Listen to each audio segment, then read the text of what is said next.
The satellite feed showed a perfect spiral of symbols forming across Antarctic ice, changing as if a mind was writing with frozen water. Then the ice cracked in a straight line, and a buried hangar shape appeared beneath it, too geometric to be natural.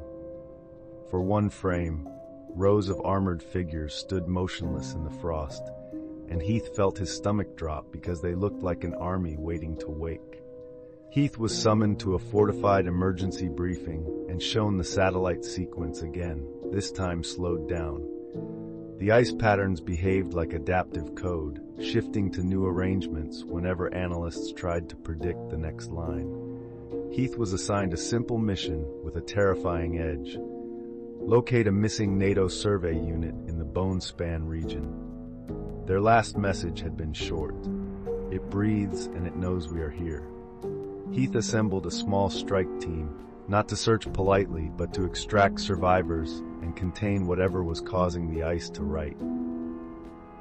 The approach into polar darkness felt like entering a silent room. As Heath neared the coordinates, avionics flickered, radios stuttered, and compasses drifted as if the poles themselves were shifting. On the ground, the ice field looked diseased. Black vein-like channels ran under the surface, branching in deliberate routes that resembled circulatory systems. After the drop into -48 cold, Heath heard the sound, a slow rhythmic thump rising from below the snow. Not cracking, not settling, breathing. They found the missing camp. No blood, no struggle, just absence. Tents cut into exact shapes, equipment sorted into neat rows, personal items arranged as if cataloged. Heath's fear tightened into a hard, nauseating dread because the scene felt like a demonstration. Drag marks led them to a canyon whose walls were smoothed into perfect plains. The air down there was wrong, too dry, too sharp. At the bottom, the ice was thinner, and heat shimmered in the air despite the cold. Then the glacier opened into a vast buried hangar cavity. A warship sat locked beneath the ice, not wrecked, parked. Its hull was enormous, longer than Heath could measure by sight in the dark, with layered armor plates that overlapped like hardened scales.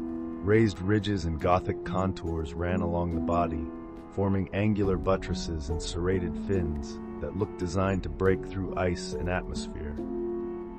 Frost clung to the plating in thick sheets, turning edges into white blades. Along the flanks, recessed ports held frozen weapon arrays, barrel clusters and launcher mouths sealed in ice, still pointed outward as if guarding the hangar. A line of circular apertures ringed the midsection like closed eyes. Beneath the ice, faint blue light pulsed behind those apertures in slow intervals, matching the breathing rhythm Heath had heard above. The ship absorbed light until it looked like a hole cut into the world. Heath felt his fear spike so sharply it made him lightheaded. It was a combat machine waiting on standby. He tried to speak into comms and heard his own voice sound small. He realized his hands were trembling on the rifle grip. Heath entered through a breach where ice had sheared away. Inside, the air stank of ozone and cold metal. The corridors were lined with frozen racks and weapon mounts. Heath's fear turned into something heavier than fear. A quiet, crushing certainty that he had stepped into a place built to end worlds. Then he saw them. An entire legion sealed in ice. Tall humanoid figures in heavy spiked armor, plated shoulders rising like jagged crowns, chest pieces etched with runic grooves, and long, ragged cloaks stiff with frost. Helmets with horn-like protrusions framed faces that were not fully human anymore. Skin looked pale and corpse gray where it showed. Eyes glowed a cold blue. Some had exposed bone at the jawline. Some had torn lips stretched over teeth. They did not breathe. They waited. Heath felt his stomach clench as if his body was trying to reject what his eyes were accepting. His mouth went dry. His hearing narrowed until he could only register the scrape of boots and the distant thump of the ship's slow pulse. Every instinct screamed back out, seal the breach, bury the hangar forever. But suddenly, the ship reacted. Panels lit with icy light. A low pulse ran through the deck. The ice around the Legion cracked in synchronized lines. Heath watched fractures crawl across armor plates like veins spreading through glass. When the first figure stepped free, the sound was not footsteps. It was the scrape of frozen metal and the dry rattle of something that should not be walking. Heath tried to raise his rifle and realized his hands were shaking hard enough to throw off aim. Then the missing scientists returned. They emerged from the dark corridors in uneven movements, skin drained, eyes the same cold blue glow, bodies stiff as if animated by command rather than will. Heath felt a wave of horror that almost became denial. Their mouths opened, but the voices that came out sounded layered, as if multiple throats were speaking through one. Heath understood with sick certainty. Whatever was trapped here could remake people into soldiers, and it had already begun. The first clash was immediate. Heath's team opened fire, and the rounds sparked off armor and shattered ice into glittering dust. The Legion answered by advancing as one, shields and blades and heavy weapons moving with drilled precision, eyes burning that cold blue in the dark. The remade humans rushed in uneven waves, bodies stiff, faces blank, moving like they could not feel pain. The hangar turned into a storm, muzzle flashes, ricochets, chunks of ice collapsing from the ceiling. Heath shouted orders until his throat burned, trying to hold a line that kept folding inward. They fell back through corridors where weapon racks became cover, firing down narrow lanes as armored figures pushed forward through bullets like they were walking through rain. A blade caught one soldier and dragged him out of formation. The scream cut off mid-breath. Another was pulled behind a pillar by remade hands that did not tremble. A third disappeared into a side passage when the lights flickered and the ship's pulse boomed louder, like the hull itself was pushing the attackers forward. Heath's fear was replaced by pure survival. He fired until his magazine clicked empty, slammed in a new one with shaking fingers, and kept shooting because stopping meant being surrounded. Explosives became their language. They set charges in choke points and detonated them as the Legion crossed, blowing ice into vapor and armor into fragments. But every time a corridor collapsed, the ship's geometry seemed to offer another route. More figures appeared, more blue eyes, more metal scraping toward them. Heath realized the warship was not just a container, it was a system, a battlefield designed to favor the army it carried. The final stand happened near the ship's power spine. Heath and the remaining fighters fought back-to-back under strobing emergency lights. The remade humans swarmed first, climbing over fallen bodies. They were their comrades, the ones who only seconds ago had fought shoulder to shoulder beside them. And yet now, they no longer stood on the same side of the battlefield.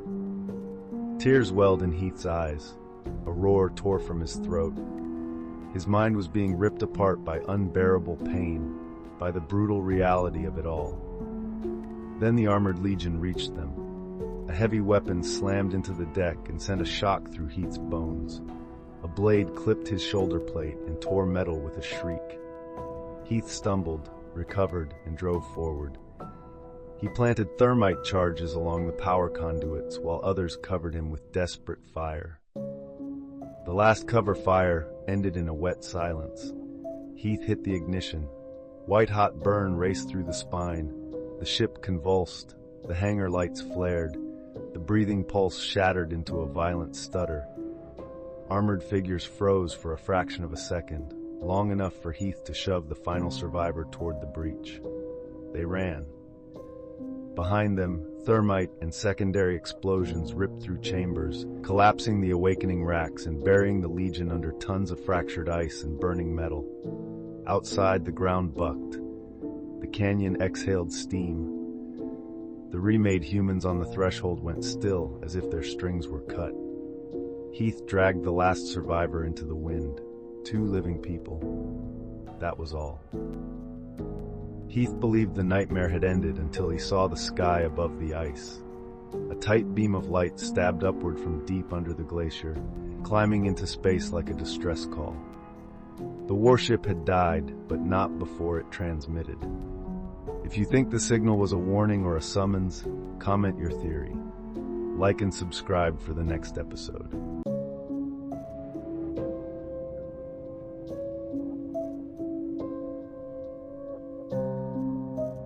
Forget everything you know about gravity and time. Deep beneath Kentucky's Mammoth Cave lies a permanent, fundamental tear in the fabric of space-time. SCP-1351, the Mobius Cave. This is where reality unravels. Today, we break down the Foundation's sealed files to explore the forbidden events and terrifying scientific hypotheses suggesting this cave is not mere geology, but a cosmic warning. To understand the horror of SCP-1351, you must first understand the context. The SCP Foundation operates on a simple mandate: secure, contain, protect. Their enemy is the anomalous, the things that violate consensus reality. SCP-1351 is classified as Euclid. This means its behavior is unpredictable, its capabilities are immense, and its containment requires constant vigilance. Its location is ironic, hidden in plain sight within the Mammoth Cave National Park. While thousands of tourists explore the safe, beautiful caverns, only a few hundred meters away, under the guise of the SEHER Bat Preserve, lies the true horror. Discovered in 1995 by speleologists mapping potential connections to the main park system, initial expeditions immediately yielded results that shattered all known geological and physical models. The entrance itself is the first clue.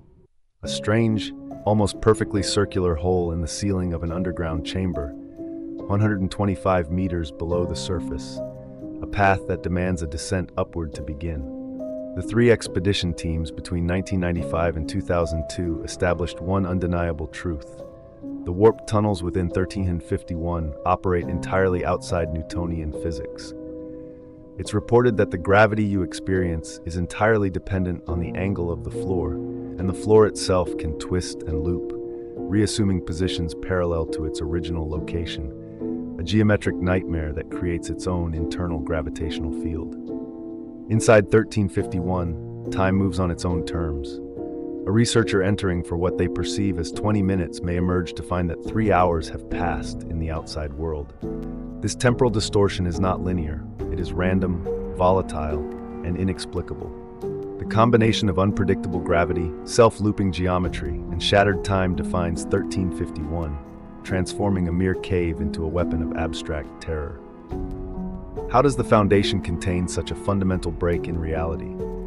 With a perimeter fence, unauthorized vehicle warnings, and a security team dressed as park rangers and civilian speleologists, a thin veil of normalcy draped over the edge of the abyss. This is the stage. Now let's look at the events the Foundation keeps deliberately classified.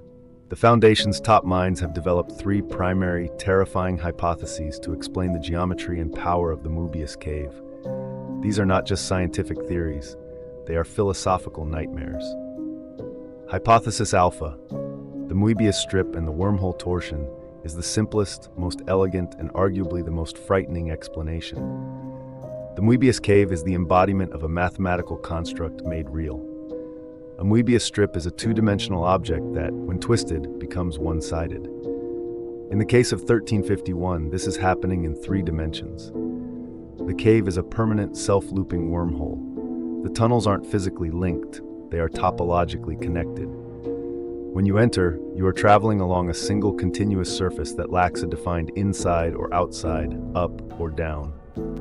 The shifting gravity is merely the effect of the traveler constantly switching which side of the dimensional surface they are occupying. This implies that the cave is a flaw in reality itself, a geological impossibility that has been made physically manifest. The victims like Laska and Dunbar were not killed by a creature or a trap, but by the pure, unyielding logic of a flawed mathematical equation that their 3-dimensional bodies could not solve. It suggests that the laws of physics we hold so dear are merely superficial rules that can be broken by extreme geometry. Hypothesis Beta, the 4D extraterrestrial transit station, introduces a more chilling cosmic element. What if the cave isn't naturally occurring? What if it's the remnant of something artificial? This theory proposes that SCP-1351 is not a cave, but the three-dimensional shadow of a structure existing in the fourth spatial dimension, a dimension we can only perceive as constantly shifting geometry. The inexplicable, unpredictable gravity changes are not errors in the cave, but the rules of the fourth dimension being imposed upon our reality. The weight shifts, the twists, the loops, these are merely the up, down, and sideways of a four-dimensional object that is constantly moving relative to our three-dimensional plane. This leads directly to the idea of the cave as an extraterrestrial transit station. If an advanced alien civilization could perceive and manipulate the fourth dimension, they could use 1351 as a natural, pre-existing gateway, a cosmic subway stop, allowing for instantaneous travel across unimaginable distances. The temporal anomalies would be a byproduct of their faster-than-light travel methods leaking into our timeline. The cave isn't a destination, it's the loading ramp for interstellar voyages. The final hypothesis Gamma, the stain and the alien contamination most insidious theory, casts 1351 as a scar on reality. This hypothesis suggests that a massive dimension-hopping entity or a cosmic vessel once passed through this exact point in Kentucky. The sheer energy or biological force required to breach our reality left an energetic stain, a permanent zone of contamination. The physical warping, the flattening of D8334, and the time dilation are all residual effects, like radiation sickness of the universe. The entity is long gone, but its passing has permanently thinned the barrier between our world and the voids it traverses. The Moebius Cave is simply the place where the wound never healed, proving that the borders of our reality are far more fragile than we dare to admit. To fully grasp the unique terror of SCP-1351, we must place it next to one of the most psychologically devastating spatial anomalies in Foundation history, SCP-3001, the Red Reality. Comparing these two nightmares illuminates the different ways reality can break. SCP-1351 is a geometric nightmare, a space-time torsion. It twists physical rock into a mathematically impossible loop. The horror is that the material world is present, but the rules of engagement are wrong. Conversely, SCP-3001 is a hole in everything, an extra-dimensional void utterly devoid of light and gravity. The horror of 3001 is the absence of everything. In 1351, the horror is physical and immediate. Death comes from the mechanical violence of space-time, where victims are crushed and geometrically reduced. It is the ultimate body horror. In 3001, the horror is psychological and protracted. Dr. Anderson was suspended in an agonizing limbo of isolation, facing existential decay. It is the ultimate psychological horror. The classification irony persists. SCP-3001 is safe because its void is static and predictable. SCP-1351 remains Euclid because its internal mechanics, the gravity shifts and random geometry, are volatile, unpredictable, and potentially contagious. Both manipulate time, but 1351 causes chaotic shifts, 20 minutes in, hours later out, inflicting the trauma of lost continuity. 3001 causes extreme, consistent dilation, minutes feel like years, inflicting the trauma of suffering's endless extension. We return to the Moebius Cave. Whether it's a natural wormhole or an alien dock, its implications are profound. The fragility of our reality. SCP-1351 proves that our stable, three-dimensional world can be shattered by a single geometric twist, a cosmic ripple. The ultimate horror is the fate of D8334, the paper person. This cave demonstrates the potential for dimensional collapse, the annihilation of a human being from 3 dimensions to 2. This permanent open wound, this scar on space-time, is not healing. The Foundation fights a geological anomaly that behaves like a sentient mathematical construct, daring scientists to find the error in its logic. The Moebius Cave is a cosmic riddle that asks, is our reality the intended design, or merely a temporary structure waiting to be folded, twisted, and collapsed by the true, abstract geometry of the universe? The Foundation guards the entrance, but they cannot guard the idea. The idea that time can betray you, and that the ground beneath your feet could be a single, continuous, terrifying surface leading nowhere you recognize. What do you think is hiding inside the Moebius Cave? Is it an alien dock, or a wound that will eventually bleed into our world? Let us know your theories in the comments below. Don't forget to like this video and subscribe for more explorations into the classified files of the SCP Foundation. Until next time, stay safe.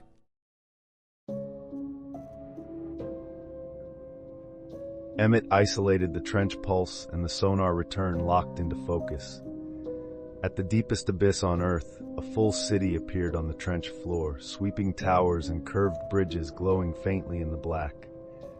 Then a living humanoid shape moved between the structures, and Emmett understood he was not hearing geology. He was hearing a civilization. Emmett had spent 15 years studying ocean sound, and he knew what the deep usually offered. Randomness, pressure, endless black. But the moment the sonar resolved into a city and a living figure, his professional distance broke. He triple-checked the calibration, verified depth, and reran the sweep with a second array to rule out a ghost image. The city stayed. The humanoid movement returned, and beneath it all, the slow heartbeat pulse repeated with deliberate timing. Emmett compiled the recordings, wrote an urgent report, and requested authorization for a direct descent. He expected bureaucracy. Instead, responses arrived fast, tight, and quiet. He was told to stop discussing it over open channels and to prepare. The descent felt unreal even before the trench swallowed the last traces of surface light. Emmett rode inside a high-pressure submersible built for abyssal depth, its hull groaning softly as the numbers dropped. Instrument glow replaced the sun. The water outside turned into a thick black curtain, and every meter downward made Emmett more aware of pressure that could crush steel like paper. His excitement fought with fear. He had spent his life listening to the deep.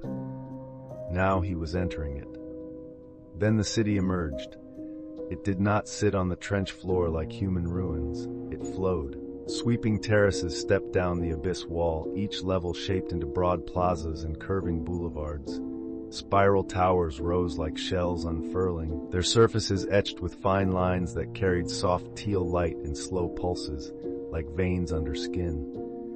Bridges arched between spires in elegant loops, thick enough for convoys, yet shaped with the grace of something grown rather than welded.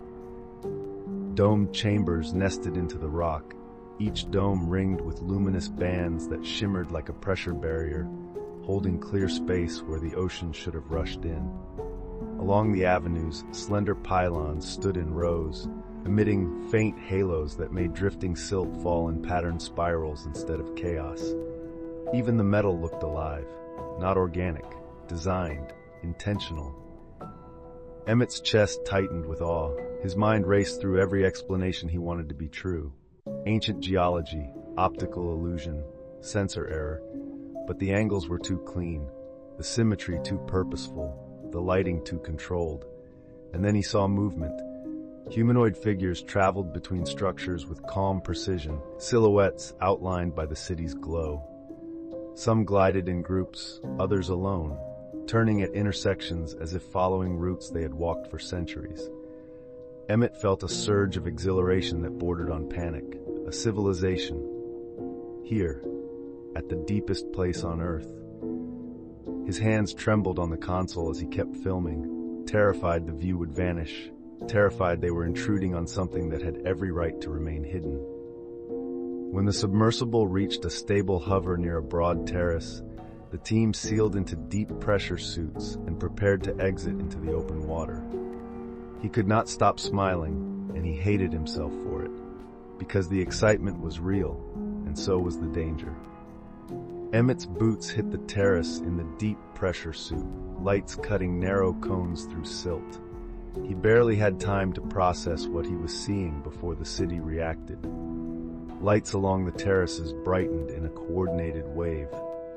Figures appeared from archways and behind pylons, moving with discipline, not curiosity. A formation closed around the team's position, blocking retreat lines with bodies and sleek weapons that glinted with contained energy. Emmett's excitement collapsed into sharp fear. They did not look surprised. They looked prepared. The underwater people signaled warnings with decisive gestures, circling tighter, herding the humans toward a wide plaza as if corralling an intruder. Emmett forced himself to slow his breathing inside the suit and tried something simple. He lowered his lights. He powered down any aggressive sonar pings.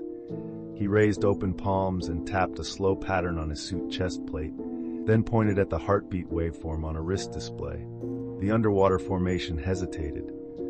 A leader drifted closer, studying the display, then answered with a matching rhythm traced through the water in small hand motions and light flickers. Emmett copied it back. A fragile language formed: gesture, pulse, light. Piece by piece, the circle loosened. Weapons lowered a fraction. The underwater people stopped herding and started guiding. Emmett felt a shaking relief, because for the first time the city did not feel like a trap. It felt like a border being negotiated. Voices came through translation attempts in fragments, enough to make one meaning clear. You are not supposed to be here. Emmett tried to keep his open palms visible, to show empty hands, to slow the situation. But pressure and adrenaline made every second feel like a misstep away from violence. The underwater people were still watching them with wary control when a tremor rolled through the stone. The new understanding had barely formed. The temporary trust had barely been earned, but the deep answered back. A low vibration that traveled through Emmett's bones. The heartbeat pulse deepened, then accelerated. Emmett saw the underwater formation pause. Not in confusion, in dread. A warning passed through them like electricity. The underwater people were no longer focused on the humans. They were listening downward. Turns out, while Emmett focused on the standoff, the human team split. Not officially, not announced. They slipped away into a side corridor under cover of the distraction, using suit shadows and the city's pulsing light to disappear. Emmett felt cold panic spread through him. The missing scientists had done something the city feared. The first tremor rolled through the city like a slow earthquake. Lights along the terraces flared. Water pressure shifted. Then the trench floor opened in a plume of silt, and a massive arm rose from the darkness below. Another followed, then another. The Leviathan surfaced in pieces, each tentacle thick as a transit tunnel, lined with powerful suckers that gripped stone and tore it free. Its body heaved upward like a living mountain. Its eyes opened, and the city felt suddenly small. Human forces reacted first, firing and maneuvering in tight patterns, but their attacks scattered across moving limbs that treated vehicles and structures like obstacles. The underwater people surged forward in disciplined formations, wielding energy lances and compact weapons that sent rippling shockwaves through the water. At first, they fought separately. Humans tried to contain it with explosives and sonar bursts. The underwater warriors tried to drive it back with coordinated strikes. It did not matter. The Leviathan dominated the battlefield, sweeping tentacles through plazas, smashing support arches, creating whirlpools that threw machines off course. Emmett felt terror tighten his throat as he watched the trench become chaos, hearing comms break into shouting, watching lights blink out across entire terraces. Then Emmett saw the pattern. The creature reacted to specific frequencies, not pain, signal. He shouted it through comms, voice cracking, and the underwater leaders understood faster than the human chain of command. They shifted their formations. Humans aligned their sonar arrays. The underwater people timed their shockwave weapons to the same rhythm. A single coordinated pulse struck the Leviathan from multiple angles. The creature faltered, tentacles locked for a heartbeat. That was the opening. Humans fired into the gaps. Underwater warriors drove energy lances into joint points where the limbs anchored. A second combined pulse hit, then a third. The Leviathan recoiled, dragging itself backward, not dead, not destroyed, but forced away into deeper darkness.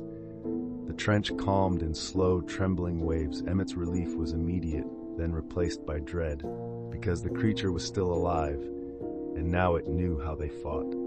Emmett surfaced into a world that looked unchanged, but he did not feel unchanged. For a while, the oceans went quiet. The heartbeat faded into distant background noise. Governments called it contained. The underwater city sealed itself behind glowing barriers. Peace returned, temporary. Emmett kept listening at night, waiting for the pulse to return, because he knew some threats do not end. They only sleep again. When and how do you think the creature will return? Let us know in the comments below. Like and subscribe.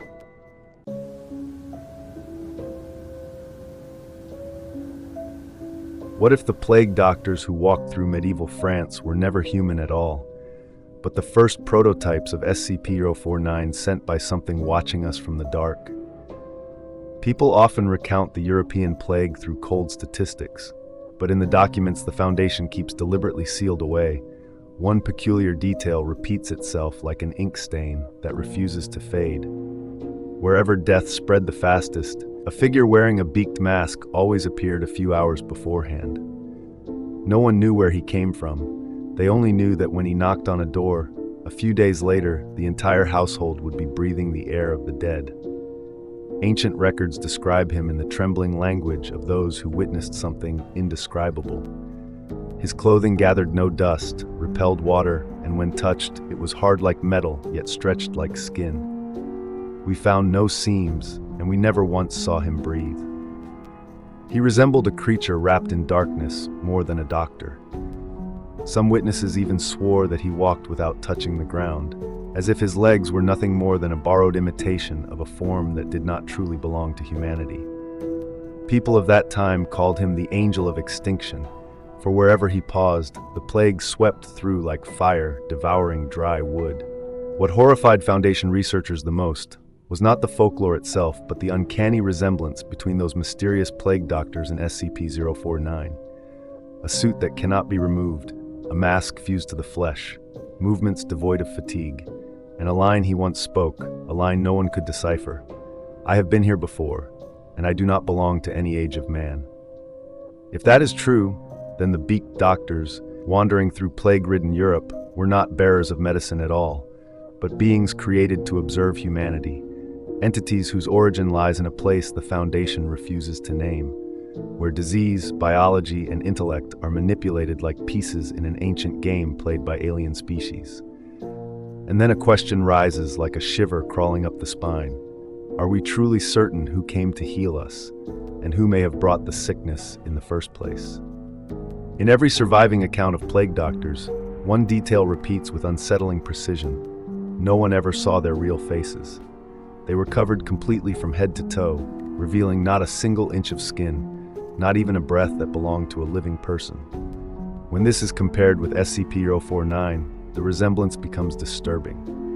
The mask and robe of SCP-049 are not garments, but a part of its biological structure, a layer of living tissue fused with armor-like material. This absolute concealment stops being a medical precaution and begins to resemble a biological identity, suggesting that these figures may never have been human at all. Witnesses during the European plague reported that plague doctors moved without sound. Some even described them as gliding over the ground. SCP-049 shows the same abnormality. Foundation thermal scanners reveal that SCP-049 does not produce stable thermal footprints and moves with a perfectly smooth, controlled rhythm, free from the weight shifts and reflexive reactions of a human body. When two sets of data separated by 6 centuries match so closely, coincidence becomes a weak explanation. These figures appear to follow a completely different locomotion mechanism, something more precise, more controlled, and undeniably inhuman. The brutal truth of history is that plague doctors cured almost no one. Even stranger, death often increased immediately after their visit.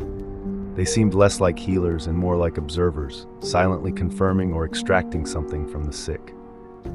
SCP-049 demonstrates the same behavior. It does not heal in the human sense, but transforms its victims into altered entities that serve its mysterious purpose.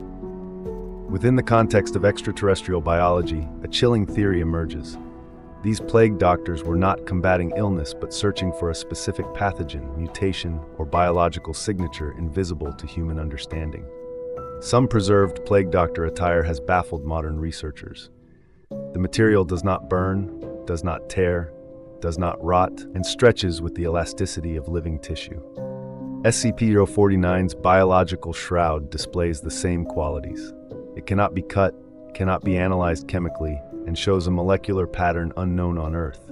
These traits strongly suggest that the so-called protective suits of medieval plague doctors may not have been garments at all, but a type of extraterrestrial exosuit, grown rather than manufactured, similar to the adaptive flesh armor that SCP-049 possesses. People of the Middle Ages were terrified to see plague doctors stand motionless for hours, not breathing, not eating, not drinking water, and not reacting to cold or exhaustion. SCP-049 displays identical patterns. It does not need food, sleep, or any kind of nourishment. It never shows fatigue or biological decline.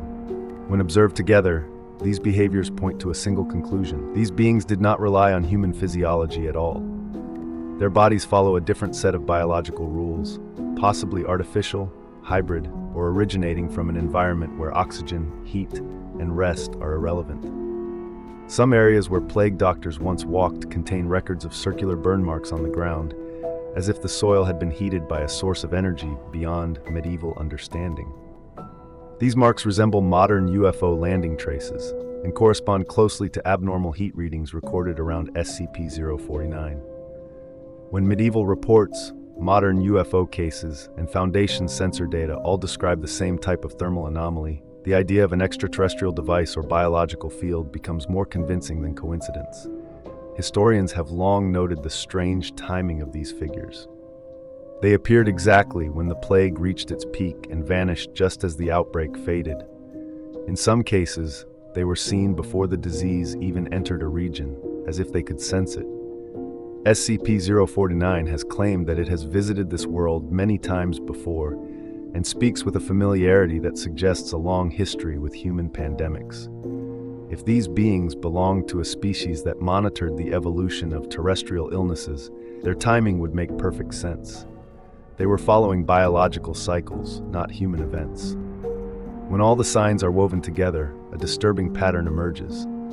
Clothing not made by humans, physiology incompatible with human needs, movements that defy gravity, timing that aligns with disease waves, and behaviors focused on biological modification rather than healing. These connections make the theory almost unavoidable.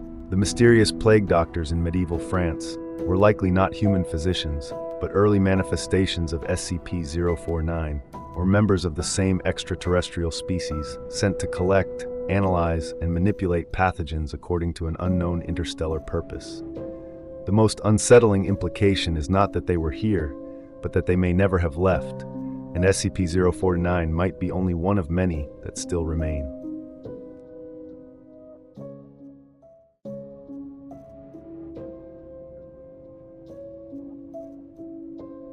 Thomas pulled a frame from the decoded stream and saw a ruined city of impossible towers under spiral emergency lights. At street level, a stocky quadruped alien prowled in full view, covered in coarse orange fur with thick dark stripes, its head broad and eyeless with bony ridges, flared nostril slits, and a wide mouth packed with blunt, sharp teeth. It lifted clawed paws, sniffed the air as if tracking through the signal itself, and Thomas realized the message was watching him back. Thomas Whitmore worked nights at a deep space observation facility in New Mexico, the kind of place where silence was part of the job. While classical music played softly in the control room, he noticed a spectral pattern that refused to behave like nature. It was modulated, structured, and it returned at a precise interval. Thomas began recording everything, building layers of analysis until the signal started to unfold into more than data. It became content. Images, audio like faint coded rhythm, information stacked inside information. Thomas knew that if he showed the wrong person too early, it would disappear into locked archives, so he decoded first. The deeper Thomas went, the older the message became. The light had traveled hundreds of millions of years before reaching his instruments, sent from a world that existed when Earth was still learning what life could be. The civilization in the message called itself the Eternal Architects. Their record showed a population spread across countless worlds, building megastructures that ignored the limits Thomas trusted. The largest project was described as a threshold, a transit system that made distance meaningless inside their empire. At first, the archive felt like triumph, proof that intelligence had flourished long before humans. Then Thomas found the personal log of a high-ranking gate warden. The log described a dead planet orbiting a black hole and ruins older than the architects by billions of years. The artifacts recovered from those ruins violated causality in ways the writer could not fully explain. After the artifacts arrived, the empire changed. Scientists began dreaming of vast empty spaces and the sensation of being watched from angles the mind could not visualize. Across worlds, people started moving in synchronized patterns, building structures with no clear purpose, as if following choreography they did not remember learning. Satellite images in the archive showed entire planets going dark, leaving only thousands of lights traveling in spiral formations across night surfaces. The gate warden's final entry was a confession. The artifacts were bait. They had invited something older than starlight, something that lived in adjacent dimensions and did not fit the rules of human existence. They believed they could approach the abyss and remain unchanged, but they were wrong. Thomas tried to warn officials the moment he decoded the first message. He brought charts, timestamps, and the repeating interval that proved intent. He described the ruined city, the emergency spirals, and the sense that the signal was not a greeting but a last record. No one wanted panic attached to a deep space facility. He was told to slow down, to stay inside procedure, to wait for confirmation. Then a second message arrived. Different origin, same desperation, the same orbital map. Fear flooded the facility in slow waves. People stopped joking. Conversations became whispers that died when someone new entered the room. Thomas watched hands hover over keyboards without typing, as if everyone was waiting for the next line of the message to crawl out of the speakers. Sleep became impossible. The repeating interval started to feel like a countdown inside the walls. Coffee did nothing. Silence felt like listening. When Thomas walked the corridors, he felt watched by empty camera domes and dark windows. Even the air felt thinner, as if the building was holding its breath. Then the third message arrived, close enough to feel personal. The room changed. Faces went pale. No one argued anymore. Orders went out. Military units were told to deploy. Thomas should have felt relief. Instead, the fear sharpened. If the warnings were real, then belief came late. Thomas barely had time to process the weight of it when the building lurched. A scream of tearing metal shook the floor. Lights snapped off. Somewhere above the control room, something massive hit the facility like a thrown planet. Thomas stumbled, tried to grab the console, and the world tipped into darkness. Thomas woke to muffled voices and the hard rhythm of boots. Emergency lights washed the corridors in dull red. He tasted dust and cold air and realized hours had passed. A soldier found him and hauled him upright, keeping a weapon trained down the hall. The facility was under military control now. Teams moved in tight formation, scanning corners, calling out clear signals, treating every shadow like it could move. Thomas tried to ask about the others. No one answered at first. When they reached the main work area, Thomas saw why. The other scientists were gone from their stations, found collapsed in places that did not fit the crash. No debris pinned them, no fire touched them, just a terrible stillness, as if something had walked through after impact and turned life off. Thomas felt the fear in his throat, thick and sour. The escort tightened around him and moved. Then the hallway went quiet. A faint clicking traveled through the metal like a code. Something unfolded from the darkness above a doorway. It was tall and sinewy, covered in a smooth black exoskeleton that looked like wet armor. Its elongated, ridged head curved backward like a blade, with no visible eyes, only shallow sensory pits. long limbs ended in narrow clawed fingers that gripped the walls with silent precision. A segmented tail trailed behind it, whipped fast with a sharp bony tip. When it opened its mouth, a second inner set of jaws slid forward on a jointed track and snapped the air. The unit fired. Muzzle flashes stuttered down the corridor. The creature moved like it already knew the angles. It clung to the ceiling, dropped behind cover, and struck in sudden bursts, forcing the soldiers to break formation. Radio calls became fragments. A line of fire lit the hall. The creature vanished into vents and shadows, then reappeared where no one expected, turning the corridor into a trap that kept changing shape.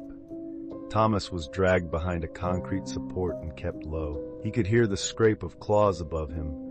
He could hear the tail strike metal with a dry crack. He could hear soldiers shouting and then going quiet. The fight became a series of desperate seconds. A soldier tried to flank, and the creature cut off the angle. Another tried to hold the corridor, and the creature came from above. Thomas saw it drop in front of the team, inner jaws snapping, and felt his stomach turn as the soldiers fired again and again. The exoskeleton chipped but did not break. Then the creature lunged toward Thomas. The last remaining soldier shoved Thomas down and took the hit that was meant for him, buying a single breath of time.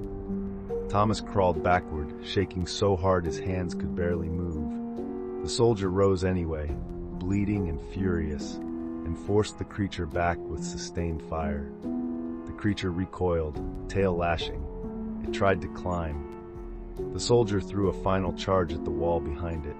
The blast hammered the corridor.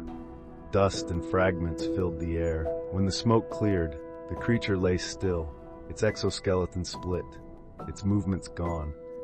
Thomas grabbed the soldier's arm and ran. They staggered through a torn service passage and burst out into cold night air beyond the facility. Behind them, the building burned in silent pulses of emergency light. Thomas stood outside, shaking, watching smoke crawl into the sky. He knew the signals had not been a story. They had been an arrival. Thomas and the soldier did not stop until the dark swallowed the perimeter fence. If you think the message was a warning or a lure, comment your theory. Like and subscribe for the next episode. In the shadowy depths of the Texas Panhandle, where the wind whispers secrets through endless fields of dry grass, a chilling rumor has haunted the locals for years. It speaks of a young woman, vibrant and full of life, who vanished one fateful evening while jogging down a desolate country road under a starlit sky. Witnesses claim she was pursued by an unidentified object, a glowing orb that descended from the heavens, pulsing with an otherworldly light that silenced the night. As the rumor spreads like wildfire through small-town diners and whispered conversations, some say she was snatched away in a beam of blinding radiance, her screams echoing into oblivion. But what if the truth is darker, a cosmic abduction that defies explanation, leaving only questions and fear in its wake? This is the story of a young girl disappear in a shining light from the sky, and only one person knows what actually happened. In 2007, Emily relocated to a quiet rural community in the Texas Panhandle alongside her former partner and his relatives. With no family of her own in the area and few acquaintances beyond his circle, she felt isolated at first. That changed when she struck up a conversation with her neighbor, Sophia, a woman roughly her age who shared similar interests, including fitness and motherhood, as Sophia had a young son. The two women bonded swiftly, forming a close friendship. Sophia, a slender and energetic Latina with a passion for jogging and workouts, maintained a strict daily routine. She would lace up her shoes and head out for a run along the deserted old country road at precisely 6 p.m., returning home by 7 p.m. without fail. The road was typically serene, with minimal traffic, making it an ideal path for her evening exercise. About 6 months after Emily's arrival, around March 2008, Sophia started mentioning peculiar lights she had spotted in a patch of woods opposite their homes. For over a week, she claimed, these lights would materialize one after another during her runs, hovering motionless before gradually dimming and vanishing into the night. Intrigued by the story, Emily, who had a keen interest in the supernatural and spent her free time delving into paranormal research, offered to join Sophia on her next outing to witness the phenomenon firsthand. However, just as they prepared to leave, Emily received an urgent call from her boyfriend about a car breakdown on a distant road, forcing her to rush off and assist him. She apologized to Sophia, promising to accompany her another time, and left in haste. Sophia proceeded with her run alone, undeterred. Emily returned home after roughly an hour, only to find Sophia sitting on her porch, her usually olive-toned skin drained of color, appearing ghostly pale. Concerned, Emily hurried over and inquired what had happened. Sophia, still shaken, whispered that one of them had pursued her, a UFO from the cluster of lights. Emily sat beside her as Sophia recounted the terrifying ordeal. Midway through her jog, the lights had reappeared as usual. Eager to capture evidence for Emily, Sophia pulled out her fully charged phone and snapped a few photos. But inexplicably, the device shut down after 3 shots, leaving her frustrated. When she glanced back, the lights had drawn nearer, no longer stationary. Panicking, she turned to sprint home, but one orb detached from the group and veered toward her. Sophia dove into a nearby thicket of overgrown shrubs for cover, her heart pounding as the light passed overhead and then faded away. She bolted back to her house, vowing to avoid the road for a while. For nearly a month, Sophia steered clear of her runs, haunted by the memory. Eventually, she convinced herself it was an overreaction, perhaps just distant aircraft or a trick of the eye, and resolved to resume her routine. She invited Emily to join her for safety, but Emily declined, citing fatigue from a long day. In hindsight, Emily often reflected on how fortunate that decision might have been. Sophia waved goodbye, assuring Emily she'd return shortly. Mere minutes after Sophia departed, Emily noticed brilliant flashes streaking past her window, illuminating the drawn curtains. Assuming it was Sophia's sister arriving early for a planned shopping trip, Emily dismissed it and continued her evening. 20 minutes later, Emily stepped outside for a quick break, lighting a cigarette under the starry sky. That's when she saw them, 3 luminous orbs hovering low over the field directly across from her house. They bobbed gently near the ground, emitting a soft glow that captivated her. Excited, Emily thought of sharing the sighting with Sophia upon her return. The lights lingered for what felt like an eternity, perhaps 45 minutes, before suddenly rocketing upward and dissolving into the darkness. Coincidentally, at that exact moment, Sophia's sister pulled into the driveway. She knocked on Sophia's door, but there was no response. Venturing inside to check, she found the house empty. Emerging puzzled, she confided in Emily, who suggested Sophia might still be out jogging and would appear soon. They waited together, chatting idly at first, but as minutes stretched into hours, worry set in. Sophia never returned. Hours morphed into days, days into weeks, and weeks into months, with no trace of her. Despite exhaustive searches involving local authorities, volunteers, and even aerial surveys of the surrounding woods and fields, Sophia remained missing. The community buzzed with theories. Some whispered of foul play by a stranger passing through the sparse traffic. Others speculated about an accident in the underbrush, but no evidence surfaced. Emily, tormented by guilt for not accompanying her friend, replayed the events endlessly in her mind. She couldn't shake the connection to those eerie lights, especially after Sophia's earlier encounter. The orbs Emily had witnessed that fateful night seemed too coincidental, too ominous. Years later, Emily still pondered Sophia's fate, wondering if the lights were linked to her disappearance. Perhaps they were extraterrestrial probes, as some paranormal enthusiasts suggested, or advanced drones from a nearby military base. Rumors of secret testing in the Panhandle circulated among locals. Sophia's fear during her initial sighting now haunted Emily, prompting her to question if her vibrant friend had been abducted, harmed, or simply vanished into thin air like so many unsolved cases. The phone photos Sophia attempted were lost with her dead device, leaving no proof. Emily shared the story anonymously in online forums, hoping for closure, but it only amplified her unease. To this day, Sophia's name lingers on missing persons lists, a stark reminder of that quiet Texas road and the mysteries it holds. Reflecting on the broader implications, Emily considered how such incidents might tie into larger patterns of unexplained phenomena reported across rural America. She delved deeper into research, uncovering similar accounts of glowing orbs pursuing joggers or hikers in isolated areas, some ending in vanishings without resolution. In one altered recollection, Emily imagined Sophia's son growing up without answers, fueling her resolve to advocate for better search protocols in remote towns. The friendship they shared, built on shared laughs and evening chats, now served as a bittersweet memory. Emily moved away eventually, but the Panhandle's vast skies still evoked chills whenever she visited.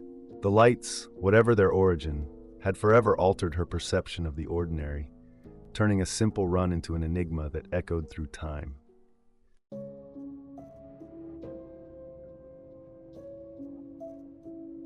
James finished a deep field run and watched the photon map resolve into a built structure the size of star systems.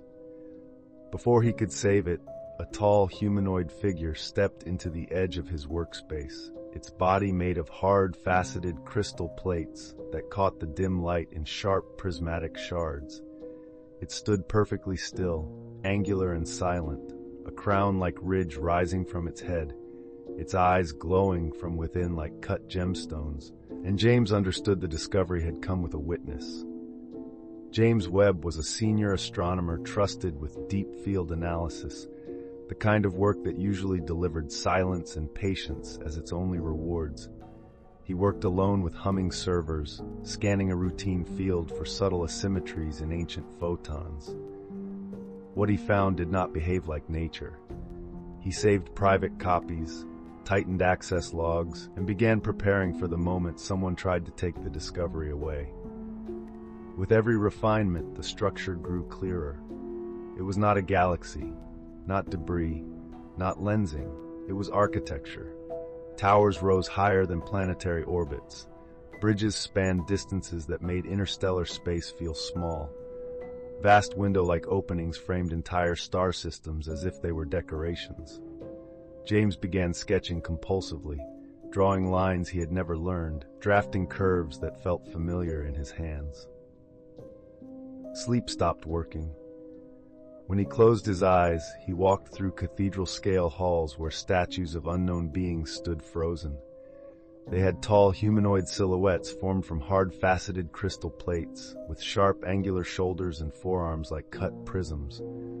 A crown-like ridge rose from each head in jagged crystalline fins, and their faces were minimal and stern, defined more by planes than flesh. Their eyes looked like gem cores, glowing from within as if light had been trapped inside and could not escape. Long hands ended in pointed crystal fingers held close to the body, perfectly still, as if waiting for a command. Every statue's head was angled, as if listening. Walls in his visions were covered in murals, showing the rise and collapse of countless civilizations across spans too long for a human mind to hold. He noticed something worse. Symbols on the distant structure matched fragments of geometry found in ancient Earth sites, Stonehenge, the pyramids, Göbekli Tepe. Not as copies, but as echoes, as if humanity had been given partial instructions through dreams. When he tried to explain that link, the room went quiet. His supervisor reviewed the logs, saw the private copies, saw the obsessive redraws, and suspended him for instability and protocol violations. Charts and math could not compete with how exhausted he looked. James walked out carrying one certainty. The discovery was real, and someone wanted it to stay unspoken. With nowhere left inside the official system, James searched for the only person who might understand. A former colleague who had vanished years earlier and no longer existed on official lists. He found the colleague living under quiet routines and borrowed names. The colleague did not look surprised. James was told he was not the first to find the structure, and no one found it by accident. The signal had been reaching certain minds for years, selecting for obsession, selecting for translation. The builders were described as gardeners, architects of civilizations who planted minds like seeds and waited for them to grow. If the structure was visible now, it meant the threshold had been reached. The harvest. As James left that meeting, the world began to echo the warning. Tides pulled back unnaturally far, revealing colossal black stone formations on the seafloor that vanished the moment people turned away. Constellations thinned. Entire star clusters disappeared from the night sky in clean patterns, as if an unseen hand were rearranging the universe like decor. A low vibration settled into the air across continents, not loud enough to hear, but heavy enough to feel inside the skull. People drifted through their days as if half asleep. Dreaming became shared territory. James began speaking in half-formed phrases he did not recognize. His notes filled with a new script, alien and fluent, as if his mind had been granted an alphabet that did not belong to humans. Then the distant structure reacted. At its center, space began to distort, as if reality itself were being unlatched. For the first time, James saw vast shadow forms at the rim of the opening, larger than planets, present in a way that made his skin crawl. Across the globe, technology faltered in synchronized pulses, like a test run for a shutdown. The gateway was starting to open. James returned to the observatory and pushed every instrument beyond safe limits. At first he felt the rush of certainty, the relief of finally proving he was not imagining it. Then the certainty turned cold. The data confirmed what he feared. The structure had been there since the earliest era of the universe, built into ancient light itself like a permanent scar. The subtle photon asymmetry he first noticed was not noise. It was a deliberate signature. James tried to breathe slowly, but every breath felt shallow. The more the structure resolved, the smaller his own mind felt, like it was being asked to hold an ocean in a cup. As the gateway widened, colossal ghost-like shapes drifted at its edges, larger than Jupiter, too vast to have faces, yet undeniably intelligent. The opening bent reality like a lens that had decided to reshape what it observed. Fear rose in him in stages. First, the fear of being watched. Then, the fear of being measured. Then, the fear of being judged ready. Across the planet, technology failed with surgical precision. Power grids, satellites, navigation, communications, not random collapse, control. James felt his hands shake as he switched to an optical scope, desperate for one reference point that could not be rewritten by software. And he saw the truth. Earth was not floating free. It sat inside a colossal black stone eye, a bowl-shaped socket that held the planet steady. Earth occupied the position of a pupil. The sight made him nauseous. It was not awe, it was humiliation. Humanity was not a traveler in space. Humanity was a specimen. James stared until his eyes burned, and the more he understood, the more his fear sharpened into something helpless. His mind kept reaching for an escape clause, a mistake, a comforting alternative. There was none. Then observation shifted into intervention. Across cities, architecture began to change. Streets and buildings straightened, angles expanded, and structures stretched toward proportions that did not belong to human scale, as if the planet were being refit for something far larger. The night sky rewrote itself into a living manuscript of light, telling a history millions of years long across the entire horizon. James remembered the echoes in Earth's oldest monuments and realized those were not coincidences.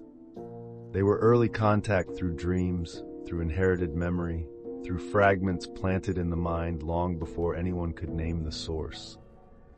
He tried to write faster. His pen moved, but the words felt pointless. What did a human note matter to something that edited constellations? The telescope was never only for looking outward. It was a test, a signal that humanity had reached the threshold the gardeners had been waiting for. James wrote the final classification with fingers that no longer felt like they belonged to him. Humanity, species 7,047,093,156. Adopted. The word should have sounded like safety. It sounded like ownership. Earth became a single note inside a cosmic symphony of awareness. The era of being watched ended.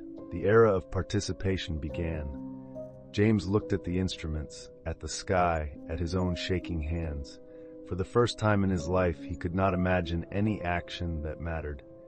He stopped fighting the thought. he went still. James stayed still at the console, breathing shallow, eyes fixed on the rewritten sky. He did not feel brave or chosen, he felt processed.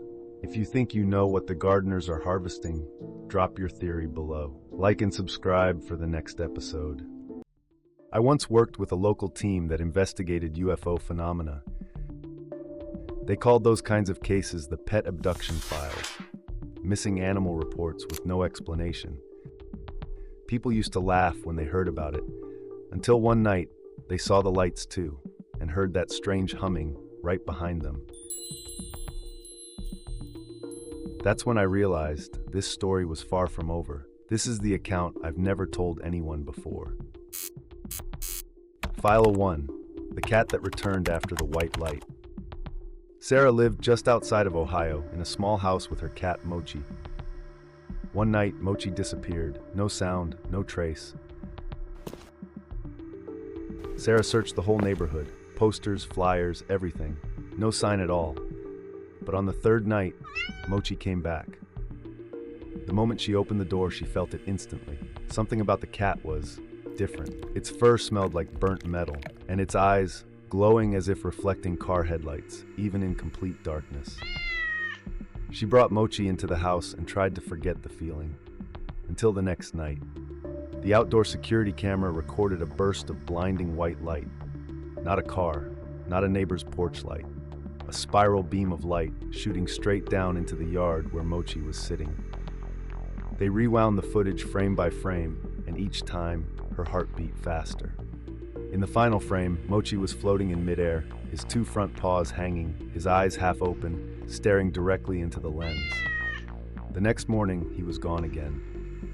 Sarah found a small scorch mark on the living room floor, shaped like the burn marks seen in early UFO reports. She never saw Mochi again, but some nights, around 3 a.m., her neighbor's baby monitor would turn on by itself, and she'd hear a faint mowing coming from the sky.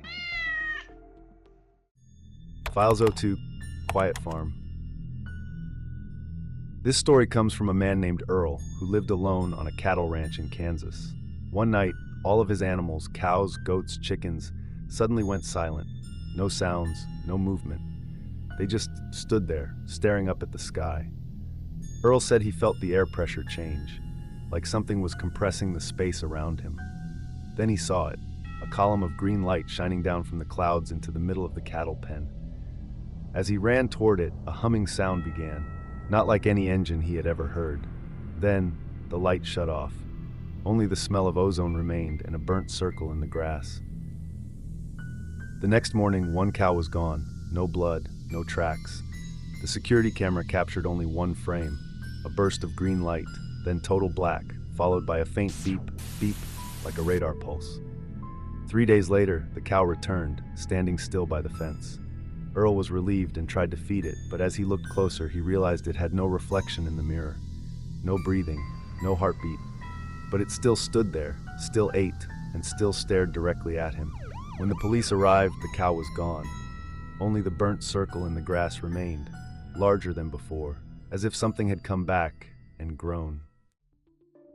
File 03, The Girl and the Talking Dog. This recording belongs to a single mother named Lisa. Her voice trembles on the tape she sent to the police. I thought my daughter was talking to herself, but she wasn't. Last night, I heard a man's voice coming from the dog's throat. She has a 6-year-old daughter named Ellie and a small dog named Toto. One night, Ellie told her mother, Toto said they're coming to take him tomorrow. Lisa laughed. But the next night, the radio in Ellie's room turned on by itself, even though it wasn't plugged in. From the speaker came static and then a metallic voice. Prepare the light. The entity is ready. The next morning, Toto was gone. The door was still locked. No footprints, no blood, only a burned circular mark on the bed. Ellie drew what she saw in her dream, a glowing UFO, a beam of light pulling Toto into the sky. She said, But Mommy, Toto said he'll come back. He just won't be Toto anymore. A week later, Lisa heard barking coming from the radio in the living room. As she walked closer, the signal turned to heavy static. Under the static was the sound of dog claws scraping metal. That night, she positioned a camera facing the window. Around 3 a.m., the screen flickered. A small dark figure appeared in the yard. It was Toto, standing on his hind legs. His eyes glowed bright green, staring directly into the lens. 3 cases, 3 different incidents, 3 owners who never knew each other. Yet all of them happened within the same month, and all located on a perfectly straight line, connecting 3 different states. If you draw those points on a map, you'll see a triangle, and at its center is an abandoned Air Force base from 1956, the site of what was reported as the first UFO sighting in US history. People say it's just a coincidence, but I don't believe that, because last week, my backyard camera recorded a strange light. And this morning, my cat is gone. File 04, The Cat in the Metal Barrel. This story comes from an audio tape recorded in 1998, found in the basement of an abandoned house in the state of Maine. The voice on the tape belongs to a woman named Carla, her voice shaking, slightly raspy, repeating over and over. I shouldn't have opened that box. I shouldn't have opened it. According to written notes, Carla lived with a white cat named Snowy. She said that for 3 nights straight, she heard light metallic tapping in the backyard, like someone tapping a spoon on an old car shell. Each time she went to look, Snowy would be standing there, staring into the sky, tail stiff, fur raised, making a low grrrr, a sound no normal cat should make. On the 4th night, the tapping turned into heavy knocking, accompanied by a silver light shining through the cracks of the door. When Carla opened it, Snowy was gone. Only a round metal barrel remained, ice cold to the touch, releasing vapor into the air. The next morning, the barrel opened. Inside was Snowy, but its fur was pressed flat against its skin, shimmering like metallic plating. Its eyes reflected a cold blue glow, and when Carla touched it, Snowy emitted a faint electrical hum, like a flickering fluorescent tube. She kept the cat for 3 more days. During that time, every electronic device in the house, the radio, the TV, the clocks, started running 3 minutes and 11 seconds off sync. Snowy didn't eat, didn't sleep. It just sat on the windowsill, staring into the backyard. Then one night, it let out a shrill scream, and every light bulb in the house exploded. When Carla woke up, the metal barrel was empty. The window was wide open. Outside, a silver streak of light floated away, shrinking like a star falling upward. On the wall, someone had carved a message with something sharp. It's not their first pet. File 05, Narrator's Journal. I never thought I would have to tell this. Honestly, after years working with the local UFO research group, I assumed everything was fiction. The pet abduction files used to make me laugh. I was the note taker, the person at the desk, not a witness. But that was before it happened to Miso, my cat. 3 days ago, Miso disappeared. I searched the entire neighborhood, calling his name, posting flyers, pushing through every bush in the backyard. No trace. Nothing. When he came back, I nearly cried with relief. Until I realized he wasn't the same. His soft gray fur had turned metallic silver, smooth and reflective like polished metal. When I turned off the lights, his eyes still glowed, a dim green light, like 2 electronic sensors floating in the dark. I tried to convince myself it was just my imagination, that I had spent too long reviewing those old case files. But then, every time I played an audio recording from the research group, Miso would approach the desk and sit still, watching the sound graph on the screen. With every distortion, every burst of static, he responded, not with a normal meow, but short, sharp pulses like electrical interference.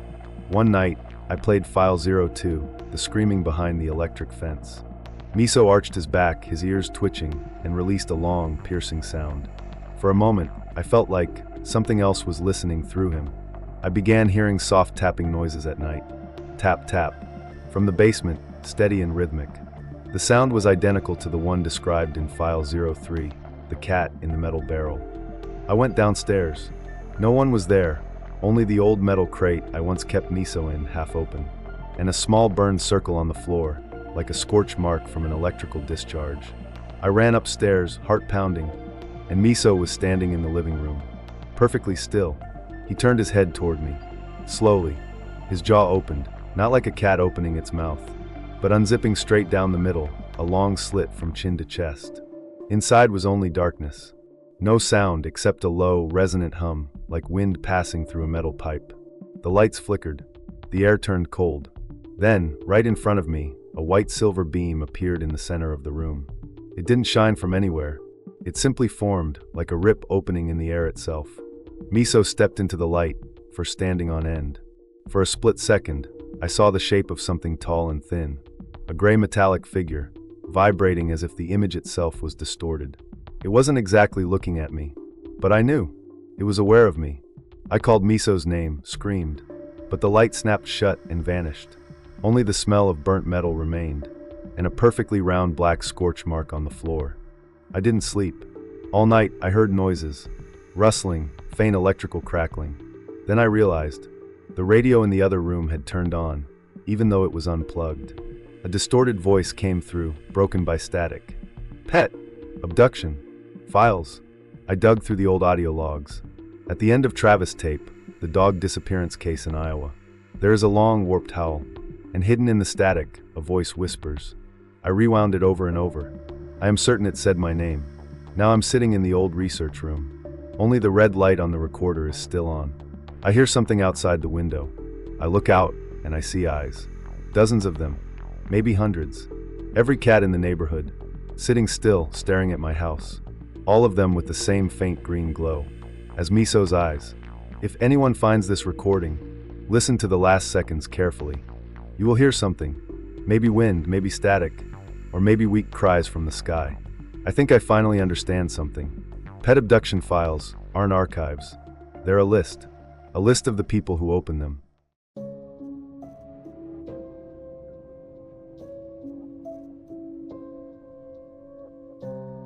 Ethan found an old newspaper clipping claiming the Grand Canyon hid an impossible cavern of mummies and hieroglyphs. As he read, the library lights dimmed and a wet, low-breathing sound seemed to fill the aisles.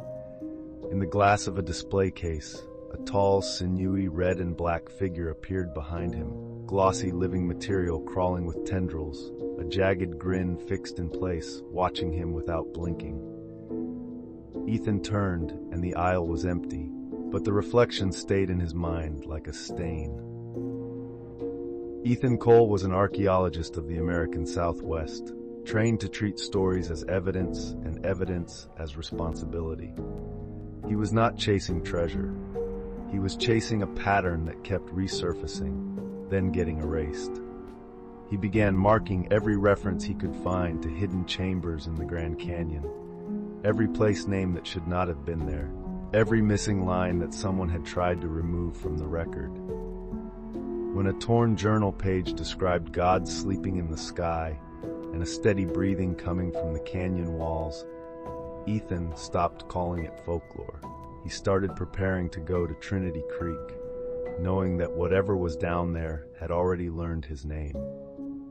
An anonymous email arrived with no greeting and no name. It claimed the government had watched Trinity Creek for decades and that the canyon did not keep secrets by accident.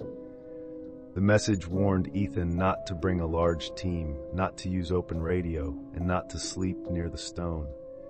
It ended with a single line that felt less like advice and more like a sentence. Do not listen for the breathing. Ethan went anyway. He assembled a small expedition. They entered Trinity Creek beneath a sky that looked too wide and too quiet, and the moment they crossed into the drainage, the air felt slightly pressurized, as if the canyon were inhaling. Shadows began to misbehave. A boulder's shadow stretched the wrong direction. A ledge cast a clean rectangle, while the rock itself was jagged.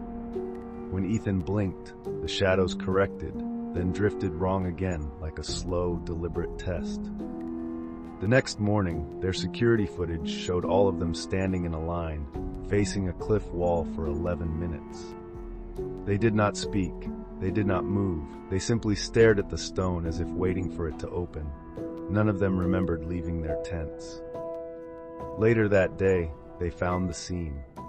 A narrow cut in the canyon wall had been sealed by blocked with impossible precision, edges too perfect for any known tool, fitted like a lock designed to be reopened. Symbols ran across the surface in a layered mix, wedge-like marks, pictorial forms, and a third script that resisted pattern recognition. When Ethan photographed it, the image corrupted in a spiral blur that looked like a fingerprint. The guide refused to touch the stones. He said his grandparents warned about a door that listened. Ethan pressed closer and felt it. The hum was not in the air, it was inside the rock. The entrance did not feel discovered, it felt prepared.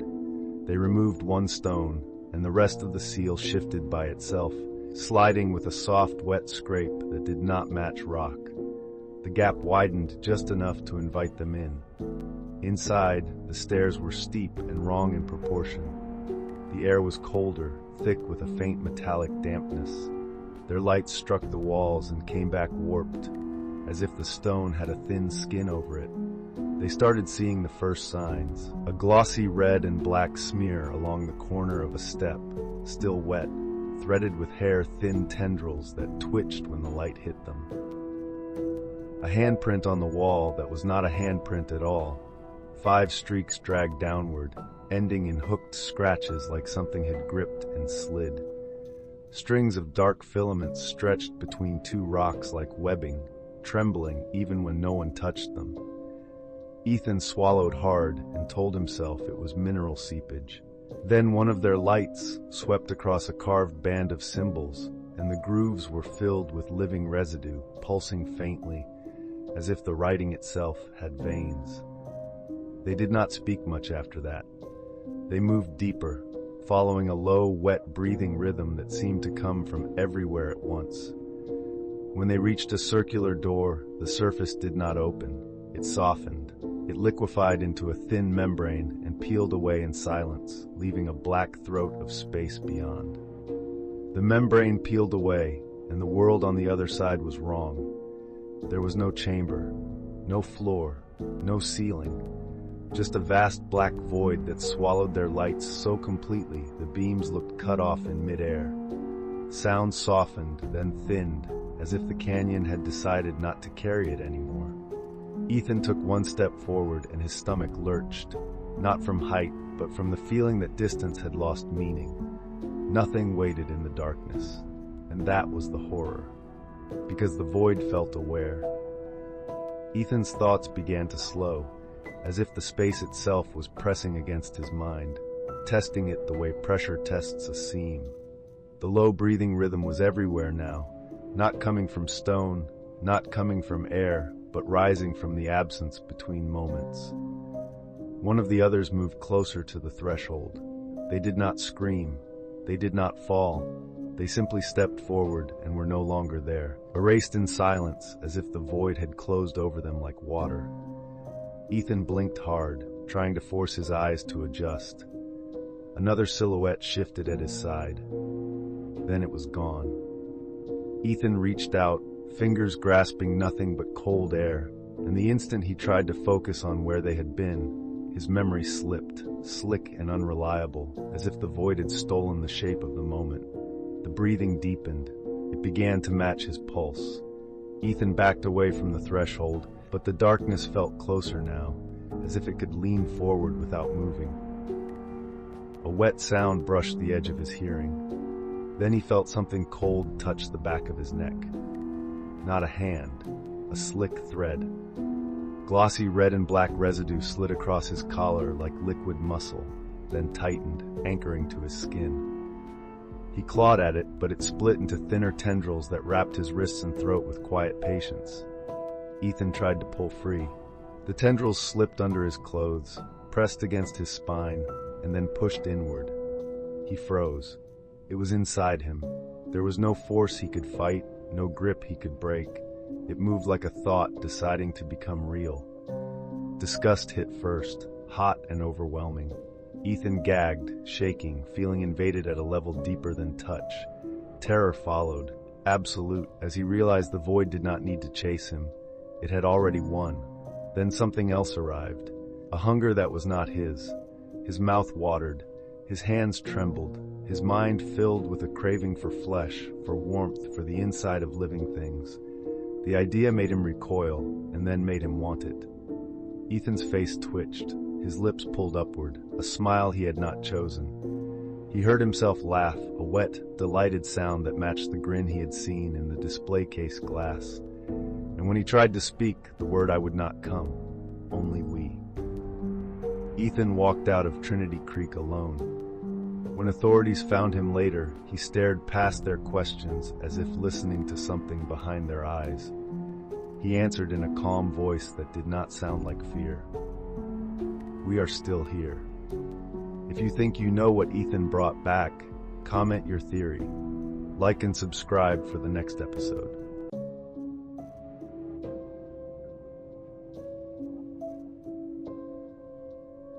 Nathan reversed the audio and heard dozens of human voices speaking in perfect unison. The last voice in the chorus was his own, saying the same words with the same rhythm. Nathan felt cold fear spread through his chest, because the recording sounded like a promise that had already been kept. Nathan worked the late shift at a deep space radio observatory in Nevada, monitoring automated anomaly alerts. Near midnight, one alert flagged a weak narrowband transmission just above the noise floor. He repointed the dish array, stacked multiple passes, and cleaned the raw stream until hidden speech emerged. Nathan reversed the audio and heard the chorus. He saved the original, made copies, traced the origin beyond the atmosphere, and started calling people. Nathan replayed the file again and again, trying to prove he was mishearing it, and each repeat made his fear deepen instead of fade. He was not. The voices were real, layered accents aligned with impossible precision, and the timing was too perfect to be coincidence. Nathan felt hunted by the logic of it, a tight electric dread that made his hands go numb. If his voice was in the chorus, then someone had recorded him without his knowledge, or someone had made his voice. He checked the origin point and found it close enough to make his stomach turn, because it meant whatever was doing this was not a distant mystery. It was nearby, not across the galaxy. Near. Nathan began to warn whoever would listen, but the first responses were polite and dismissive. Then the second sign arrived, not from the telescope, but from the world, and Nathan's fear sharpened into panic because it meant the signal was already changing people. Nathan spoke with a familiar person who used the right words and the right memories, yet something was wrong. The blink timing, the stillness, the smile that arrived half a beat late. Nathan felt panic surge because the face was correct, but the person behind it felt hollow. When Nathan pressed with a simple personal detail, the answer came back perfect. Too perfect.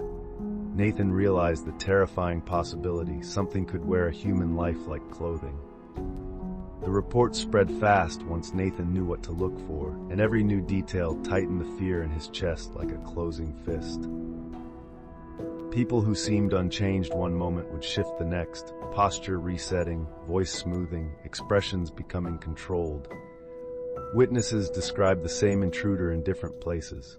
A tall, lean humanoid with smooth green skin, ridged contours along the cheeks and chin, pointed ears, and dark, steady eyes that never looked confused. The most frightening part was what it could do. It could copy a person's appearance, voice, and mannerisms with near-flawless accuracy. It could blend into crowds, step into jobs, enter homes, and replace someone without leaving a clear transition. It did not need to attack openly. It only needed to become you. Nathan's fear grew sharper each day because every conversation felt like a test he could fail once. And failing once could mean never speaking to a real person again. He began to watch faces instead of listening to words.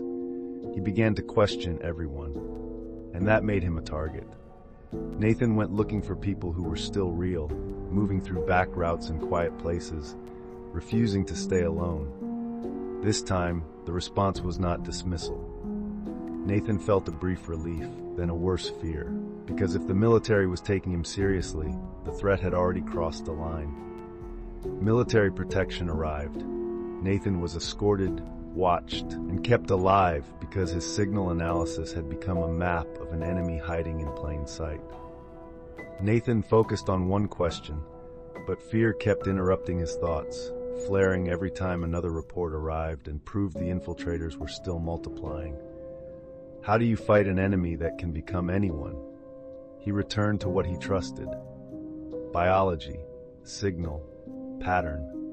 Nathan tested portable biometric scanners on suspected infiltrators and found a repeatable weakness. When the scanner swept certain tissue responses, the imposter body reacted differently than a true human body, and Nathan felt a sick chill, because the difference meant the disguise had been convincing enough to pass as human until this moment. The reaction was immediate. A brief, rigid lock. A temporary paralysis. Not so long, but that's enough.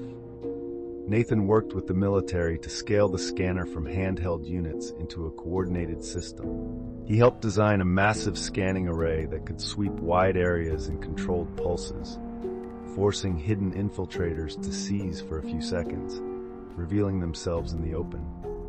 The first activation changed everything, and Nathan's fear spiked as the illusion failed in public, because he realized how many had been standing among them unnoticed. For a few seconds, the world saw the truth. Then the infiltrators stopped hiding. They attacked with brute force. In streets, checkpoints, and command halls, borrowed faces twisted into something colder, and bodies moved with sudden strength that did not match the human frames they wore. Soldiers shouted for Nathan to move. Gunfire erupted. The escort formed a shield around him and pushed him through smoke and echoing corridors, firing in controlled bursts while the imposters charged, grabbed, and hit like they no longer cared about staying unseen. Nathan ran with his heart slamming in his chest. Hearing bullets crack past concrete, hearing boots pound behind him, terrified that any hand on his shoulder could be the wrong one. They reached cover and kept moving, retreating under heavy fire, buying seconds for the scanners to pulse again. The scanning array expanded. Block by block, the infiltrators were exposed. Command centers regained control, but Nathan's fear did not fully leave. It shifted into a watchful anxiety, because he knew a creature that could become anyone only needed one gap to return. Communication stabilized. The enemy lost its greatest weapon, disguise. By the time the final sweep rolled across the last major zones, the planet felt like it belonged to humans again. Not safe, but theirs. Nathan finally let himself breathe, but suddenly his brain erupted in pain. It was sudden, white-hot, so intense his knees buckled as memories slammed into him like a flood. Images that were not dreams. A vast laboratory, a giant transparent cylinder filled with fluid, and Nathan inside it, suspended like a specimen. Around him stood rows of identical cylinders, each holding a figure with the same outline. At first, the body in the glass looked like the infiltrators, smooth green skin, ridged facial contours, pointed ears, dark, steady eyes. Then came the transformation. Needles of light, pulses of sound, and a cascade of foreign memories pouring into that body until it became Nathan in mind, carrying the life of a human named Nathan as if it had always been his. The moment the process completed, alarms screamed through the lab. An unknown force hit the facility. Glass shattered. The rows of cylinders went dark one by one. Nathan saw the other specimens fail, their shapes slumping into stillness, while his own chamber cracked and released him into smoke and flashing light. He remembered crawling. He remembered hiding. He remembered surviving when the others did not. And then the memory snapped back to the present. Nathan stared at his hands, shaking, sick with the realization that the war he thought he had helped end might have started long before he ever heard the chorus. Nathan listened to the night sky in a silent room and waited for the chorus to return. It did not. Nathan sat alone under harsh light, listening to his own breathing, waiting for the pain to return. He did not know if he was human who had been targeted, or a weapon that had been planted. So who do you think Nathan really is? And what does his existence mean? Comment your theory, like and subscribe for the next episode.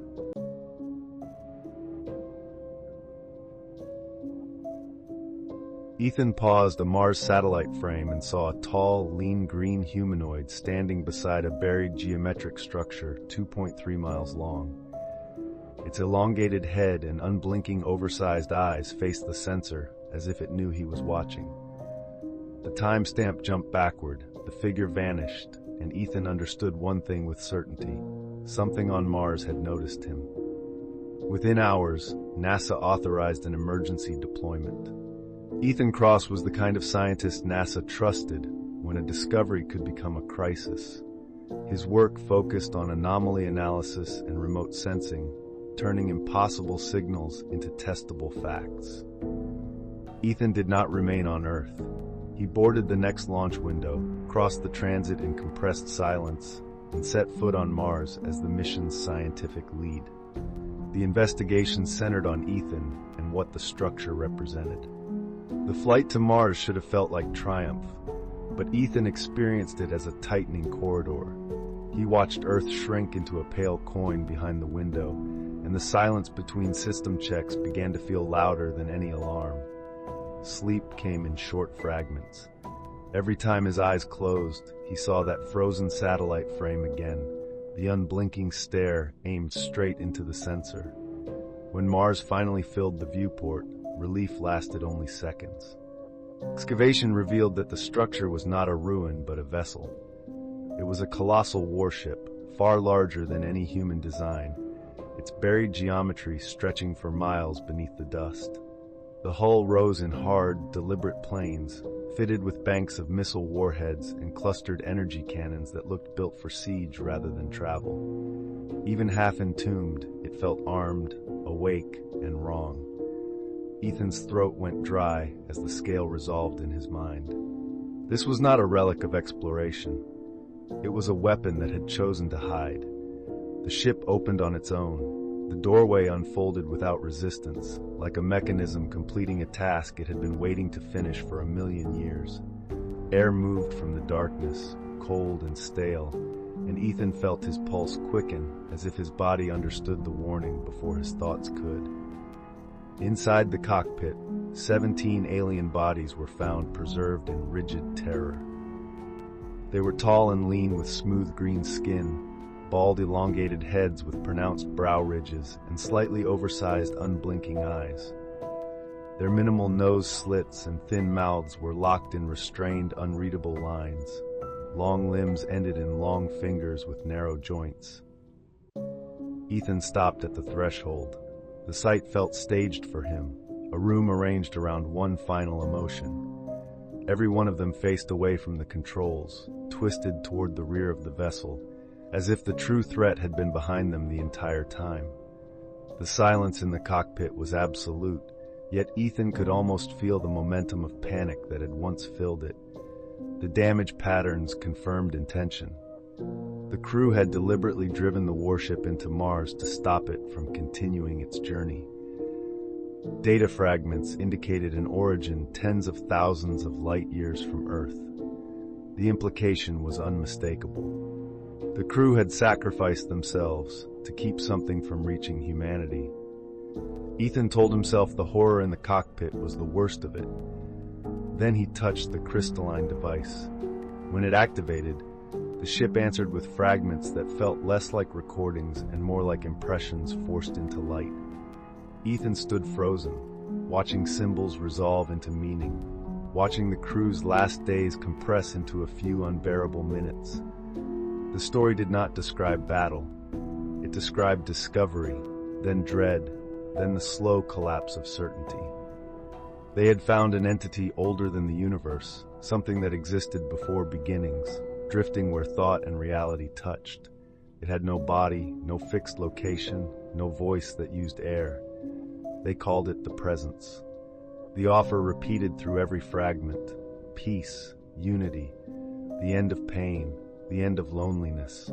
The price was identity, the erasure of the boundary that made one mind separate from another. Ethan's shock curdled into fear as he realized the crew had not been warning Earth about a weapon. They had been warning Earth about an idea. He moved deeper into the ship and found a nursery, preserved in unnatural calm. Small resting pods, tiny tools, gentle wall markings, evidence of families gathered close, choosing an ending they believed would protect their children from being changed. Ethan tried to breathe steadily, but the air felt heavier now, as if the ship itself had begun to lean inward. Somewhere in the darkness beyond the reach of their lights, something watched. Ethan did not see it directly.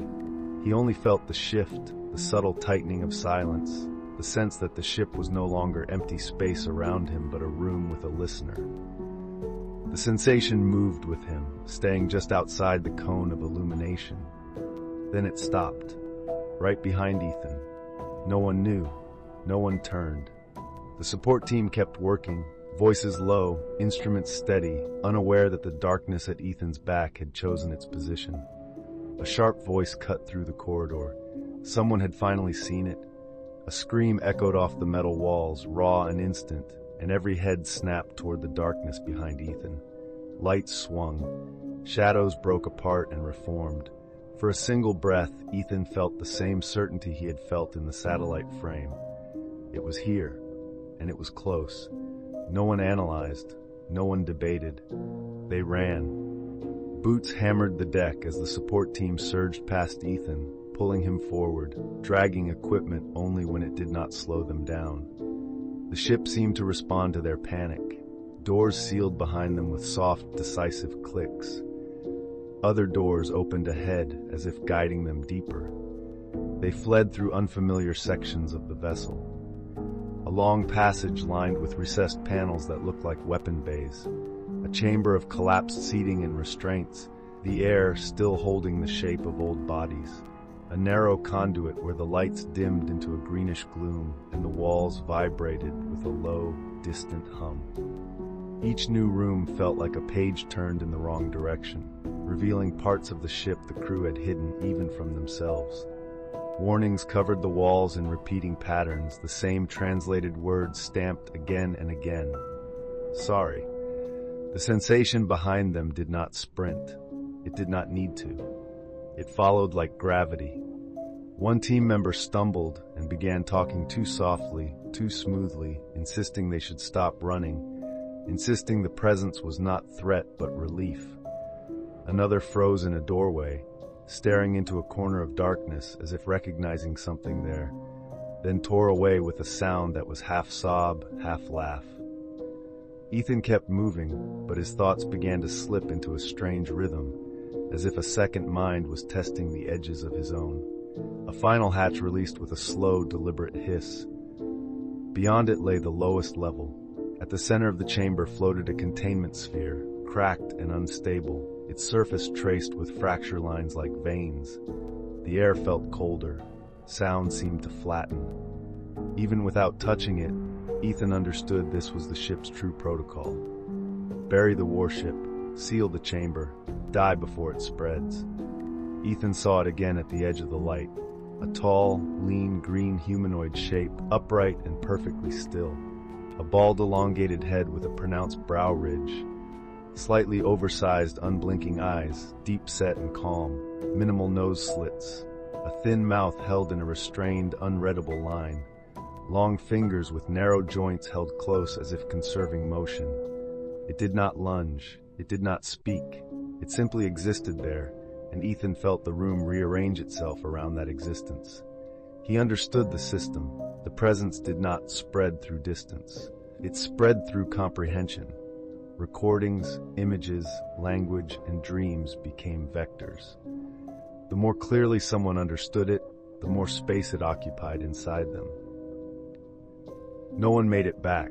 The last thing NASA received was a broken transmission from inside the warship, time stamped out of order, ending on Ethan's face as his eyes darkened into black.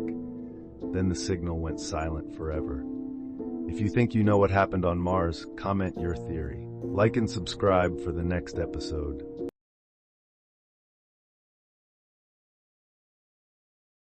Daniel was still at work when the sky outside the office windows flashed blue and green, and the air screamed like physics being torn.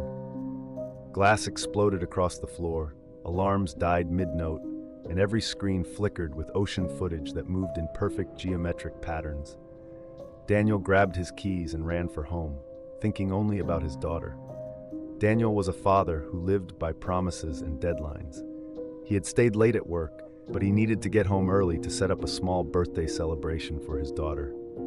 After the sky flashed and the building shattered, Daniel shoved his phone to his ear and tried to call.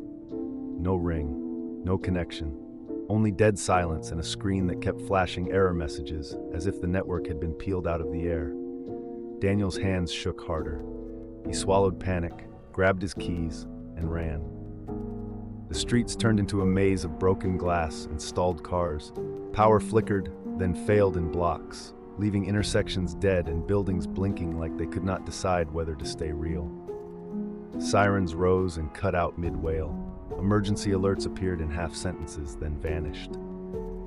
Outside, the storm did not behave like weather. Wind moved in clean bands. Sheets of rain struck in uneven bursts that carved thin grooves into soft asphalt and punched perfect dots into concrete barriers, as if the city were being measured and marked. Daniel kept trying, redialing while pushing through smoke and shouting, his chest tight and his heart hammering so hard it felt loud in his ears. Every second without her voice made his thoughts spiral, and he had to force himself to keep moving instead of freezing in fear. Then the call connected. His daughter's voice came through thin and trembling. She said she was scared. Daniel forced his breathing to slow and told her to stay low, to stay inside, to find a safe corner, to listen for his voice. He promised he was coming and tried to say more, but the line suddenly snapped. Daniel stared at the blank screen like it had betrayed him. A sound tore out of his throat, raw and panicked, and urgency flooded his limbs like ice water. He could not think in full sentences anymore. Only faster. Only now. He drove hard through gridlocked lanes, squeezed between abandoned vehicles, and took side streets when the main roads became rivers. His hands slipped on the steering wheel, wet with rain and sweat, and he kept swallowing air that would not satisfy his lungs. When a bridge ahead shuddered under a surge and police lines collapsed into confusion, he turned back without hesitating, choosing distance over delay. When the car could not go farther, he left it, leaving the keys in the ignition without even looking back. The thought of losing time felt worse than losing anything else. He ran, breath tearing at his throat, eyes burning, panic rising every time he imagined arriving too late. He climbed over fallen fencing, crossed a parking garage stairwell when the street below flooded, and pushed through crowds without stopping, repeating the same sentence in his head like a prayer: get home. Daniel reached the edge of his neighborhood and felt the air change. The rain thinned, but the silence got heavier, as if the world was holding its breath. Water surged down streets that should have sloped the other way. Puddles pulled into perfect circles and held their edges like glass. Storm bands on the horizon formed sharp geometry, and lightning traced lines that looked measured. Then something moved in the floodwater beside him. A huge aquatic humanoid burst up from a submerged underpass, slick scaled skin glistening, gill slits flaring, a fin-ridged back cutting the surface, webbed clawed hands slapping onto broken concrete, its wide jaw open to reveal rows of needle teeth. A thin glowing lure swayed above its head like a cold lantern. Daniel's stomach dropped. It launched at him. He turned and ran. Water grabbed at his ankles, but fear made him faster. He vaulted a fallen barrier, slipped on wet gravel, caught himself on a fence post, and kept moving. Behind him, the creature moved with brutal efficiency, half swimming, half sprinting, claws scraping concrete, lure bobbing closer with each breath. Daniel could hear the wet drag of its body and the sharp snap of its jaw when it lunged. He cut through a narrow alley where floodwater narrowed into a fast channel. He scrambled up a stairwell, taking steps two at a time, ribs burning, vision tunneling. The creature followed, climbing with webbed hands that stuck and pulled, never losing ground. Daniel did not look back again. He could feel it. Close, too close. He sprinted toward his street, every instinct screaming that if he slowed down for even a second, he would be taken before he ever saw his daughter. His foot caught on submerged debris. He slid hard, the world tilting into water and darkness. The last thing he heard was the wet scrape of claws closing in. Then everything cut out. A phone ringtone pulled Daniel back from the dark. At first, he did not know where he was. He tasted salt and rain and felt the cold seep through his clothes. The sky above was a blur of blue-green pulses. Then one thought snapped into place.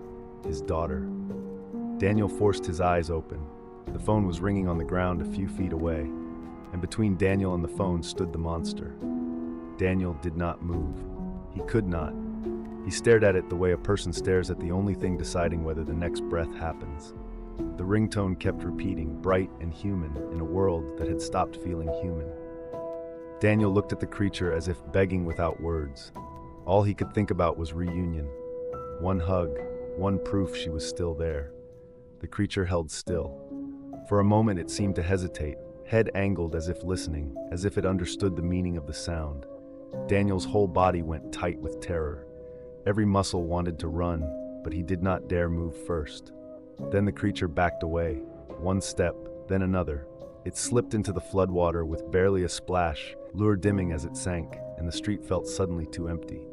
Daniel lunged for the phone. He snatched it up. The call had already ended. No voice, no connection. Daniel hit redial and started running again, stumbling, forcing air into his lungs. The phone rang and rang. No answer. He sprinted toward the sound anyway, following it like a lifeline, heart hammering so hard it hurt. The ringing led him to a pile of broken stone and collapsed debris. His phone was not in his hand anymore. The ringing was coming from under the rocks. Daniel dropped to his knees and clawed at the debris, breath shaking. The phone was wedged beneath the stones. Beside it lay a small stuffed bear. Daniel stared as if his mind refused to translate what his eyes were seeing. Then the truth hit. He made a sound that was not words, a raw, panicked scream that tore out of him as the stormlight pulsed overhead. He ripped at the stones until his fingers bled, but the debris would not give. Daniel staggered up, shaking, and ran again. He ran toward his street, toward the place his mind kept insisting was still home. Daniel reached the house and felt his heart drop. It was gone, not burned, not flooded, collapsed as if the ground had been asked to forget its shape. Walls pancaked into splintered layers. The roof lay twisted like a broken lid. For one breath, Daniel went empty. He stumbled through debris, calling out, voice cracking, hands digging with frantic strength. Then he heard a small sound, a cough, a whimper. Daniel froze, then turned.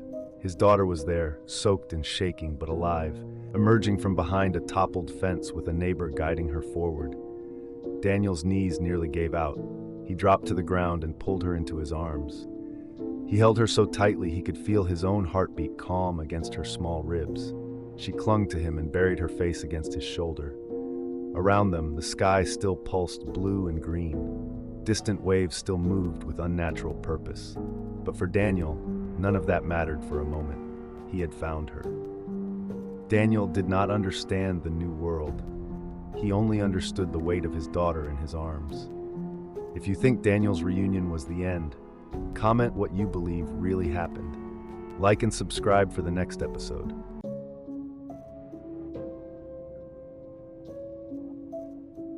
When Eli docked with Adarg, he felt the station answer him too quickly, like something inside had been waiting. The alien did not rush him or roar. It simply watched from the dark and learned his routines. It was not hunting a body. It was hunting access, a way through human doors back to Earth.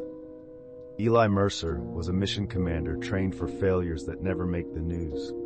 He was already climbing into orbit when the briefing replayed in his head. A station called Adarg, officially non-existent, silent for 20 years, now transmitting again. Doc, take the data core and black box, bring back nothing else. No remains. Adarg filled the forward window like a bruise against the stars. Eli kept his hands steady on the controls, but his body was doing smaller things he could not fully command. His jaw stayed clenched. His tongue kept pressing against the inside of his teeth. The station looked arranged, not broken, a wreck that had been posed. Telemetry stayed impossible, and then a response that came before he even asked for it. Adarg opened the hatch from within. Eli swallowed, clipped his tether, and crossed the threshold. His helmet light cut a narrow tunnel through darkness. It revealed a scatter of old life. A computer display glowed in the black, repeating a phrase in sterile white. Welcome home. The words made his stomach tighten. He did not feel welcomed. He felt expected. Eli moved slowly, one hand on the rail, boots careful on the floor plates. He paused at intersections, letting his light sweep left and right. His breathing sounded too loud in the suit, and he forced it down, slower, quieter. A panel near the central corridor hung slightly ajar. A narrow scrape line ran along the wall, then another, both angled toward a maintenance tube deeper in. Eli marked the direction in his mind and kept going. He told himself he was here for the core. He told himself he could leave fast. Yet every meter made the silence feel more deliberate. Somewhere beyond his cone of light, something shifted. A tall outline that did not belong to any truss or pipe. It stayed at the edge of distance, watching as Eli worked. Eli did not see it. He only felt that tightening in his ribs return each time he stopped. Eli followed the scrape lines toward the central section. The corridor narrowed. The walls felt warmer than they should. His breathing kept trying to speed up. He forced it down. He reached the interface bay and saw the data panel. It had been opened carefully, screws removed, cover set aside. Not sabotage. Work. The nearby display flickered. For a moment it held the same sterile greeting. Then the text replaced itself. Do not take it. It belongs to us. Eli stared until his throat tightened. He made himself look away. He did what he had been trained to do. He began the retrieval. He unlatched the housing with slow, deliberate motions, pulling the compartment open one click at a time. Inside sat the black box and the data core casing. His hands shook once, a small tremor that he hated. He steadied the module, braced his forearm against the frame, and started the disconnect sequence. Behind him, the station stayed silent. That silence grew heavier with every second his fingers worked. A faint drag mark continued past the bay toward a maintenance tube. Eli kept his eyes on the hardware, but his head angled slightly, listening, trying to sense movement without turning. Then the darkness shifted. At the far end of the corridor, a figure slid into the edge of his helmet beam. Its head flowed seamlessly into its body, giving it a fully synthetic look. A smooth, amorphous shape with a single glowing green eye. The head looked like living technology rather than bone, a featureless liquid black surface threaded with faint glowing circuitry. It did not blink. It did not breathe. It simply watched Eli work, as if the act of taking the black box was the signal it had been waiting for. Eli's hands stopped. He had felt watched before. This was different. The single green eye held him like a targeting beam, and the circuitry in the liquid black head pulsed once, as if it had just finished reading him. Eli snapped the last connector free and yanked the black box module close to his chest. He turned. The entity was closer, not walking, gliding. Its seamless head-to-body silhouette made it look poured out of darkness, and that one eye tracked him without effort. Eli pushed off down the corridor, boots striking the floor plates in quick controlled steps. He did not shout. He saved his air. He aimed for the hatch. Behind him, the station answered. A panel lighted up. A console awakened. Then the entity dissolved into the nearest interface. It did not leap. It merged. The green eye vanished, and the screen ahead of Eli flickered with a single point of green that stared back from behind the glass. The door ahead cycled halfway, then froze. Eli slammed a palm against the manual release. The mechanism resisted as if a hand inside the metal was holding it shut. Eli dragged his toolkit out and drove it into the override slot, twisting hard until the latch shrieked and gave. He slipped through. The corridor behind him lit up in sequence, like the station was tracking his exact path. Eli ran. He cut around a junction and saw his route to the docking ring. But a maintenance drone on the wall suddenly spasmed, then unfolded, and the liquid black head extruded out of its chassis like a thought taking shape. The single green eye flared. Eli jerked sideways as the drone arm snapped where his helmet had been a second earlier. He sprinted, shouldering past floating debris. The entity melted back into the drone in a blink. 2 steps later, a handrail panel lit and sparked. The entity had moved again. Eli felt the station turning into a maze that could rearrange itself. He held the black box tight and used his free hand to pull himself through the tight bends, forcing his speed to the limit.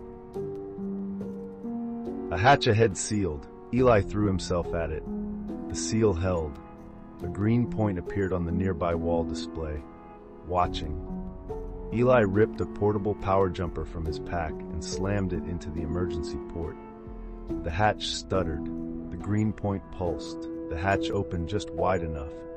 Eli squeezed through, scraping his shoulder hard on the frame. Pain flashed hot and immediate. He did not slow. He could hear nothing behind him, but he could feel the station reacting. Interfaces waking, lights answering, locks obeying something other than him. At the docking ring, his rescue craft was waiting. Eli launched himself across the gap, caught the handhold, and hauled in. The entity was already there, not in the corridor, in the ship. A panel display inside the hatch flared green. Eli slammed the hatch shut and hit the isolation toggle. He purged the interface bus. He killed non-essential systems. For a second, everything went dead. Then the green eye appeared again on a different screen, deeper in the craft. It was moving through him by moving through the machine. Eli's fingers flew across switches. He initiated undock. The clamps hesitated. A warning screamed across the display. Eli forced manual separation. Metal groaned. The craft tore free. A wave of errors hit, thrusters misfiring, guidance stuttering, like something was still grabbing at him through the connection that had just been cut. Eli fought the controls with one hand and held the black box with the other. His shoulder burned. His head swam. A hard impact rattled the cabin as a system module blew. He tasted blood, but the trajectory held. Edarg receded into the dark, silent again, as if it had never moved at all. Systems failed in slow, ugly increments. A leak forced him to seal compartments. A control loop died, and he flew by degraded manual inputs. By the time Earth filled the window, his suit was stained, his breathing was ragged, and his hands could barely stop shaking. The capsule hit atmosphere with a shudder that felt wrong. Heat alarms blared. A panel tore loose and struck his ribs. Eli screamed once, then clamped his teeth shut. The craft landed broken. Eli landed alive. The black box was still strapped to his chest. The mission was complete. Recovery teams pried the ruined craft open and dragged Eli out. He barely stayed conscious long enough to feel the cold night air and the sting of antiseptic. No one noticed the rescue craft's outer skin ripple once, like oil under tension. A single glowing green eye formed on the hull, watched the medics load Eli into the ambulance, then faded back into featureless black. If you want the next mission, like and subscribe.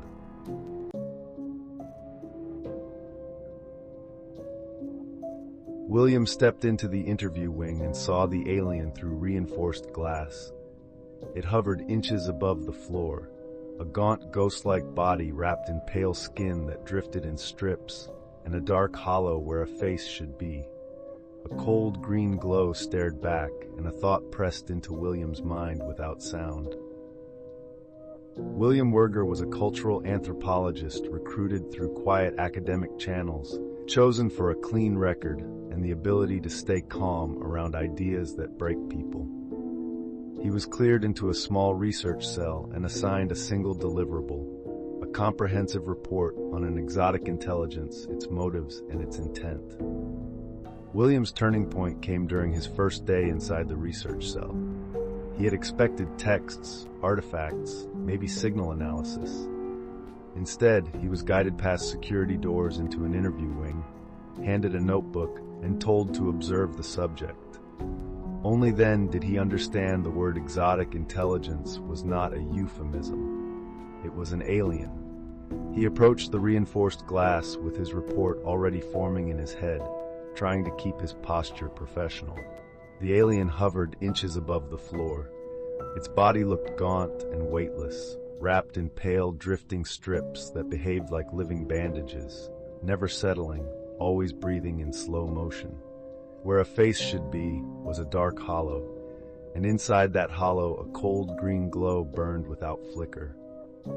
The closer William stood, the more the air felt wrong, not colder or warmer, but thinner, as if the room had less permission to be real.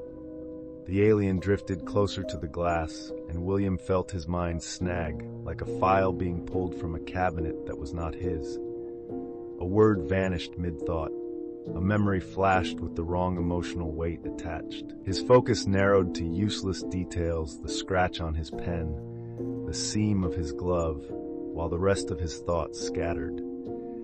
He stepped back and forced himself to break eye contact, pressing pen to paper until the sting in his fingers anchored him. He retreated into the archive cubicles. He opened the first briefing folders and realized the project was not built around discovery. William read the pre-existing medical notes because he needed something solid, something that would not look back at him. The biology section read like a paradox: liquid intake, surface exchange, waste diffusion through the outer membrane, and notes about rapid decline when separated from the environments it recognized, the drifting layers stiffening, the glow dimming, the form becoming less coherent. William felt sickened by his own mission. He would have to observe and study a creature. A living subject could be leveraged. A dying subject could be replaced. The project's goal was not to understand the alien as a being. It was to keep it alive just long enough to extract patterns, to map the limits of its influence, and to test whether its presence could unlock what human hands could not. William did not remember deciding to stay. He only remembered that leaving suddenly felt impossible. After his first direct exposure to the entity, his sense of time began to fracture. Minutes stretched unnaturally long. Thoughts arrived half-formed, as if someone else had started them.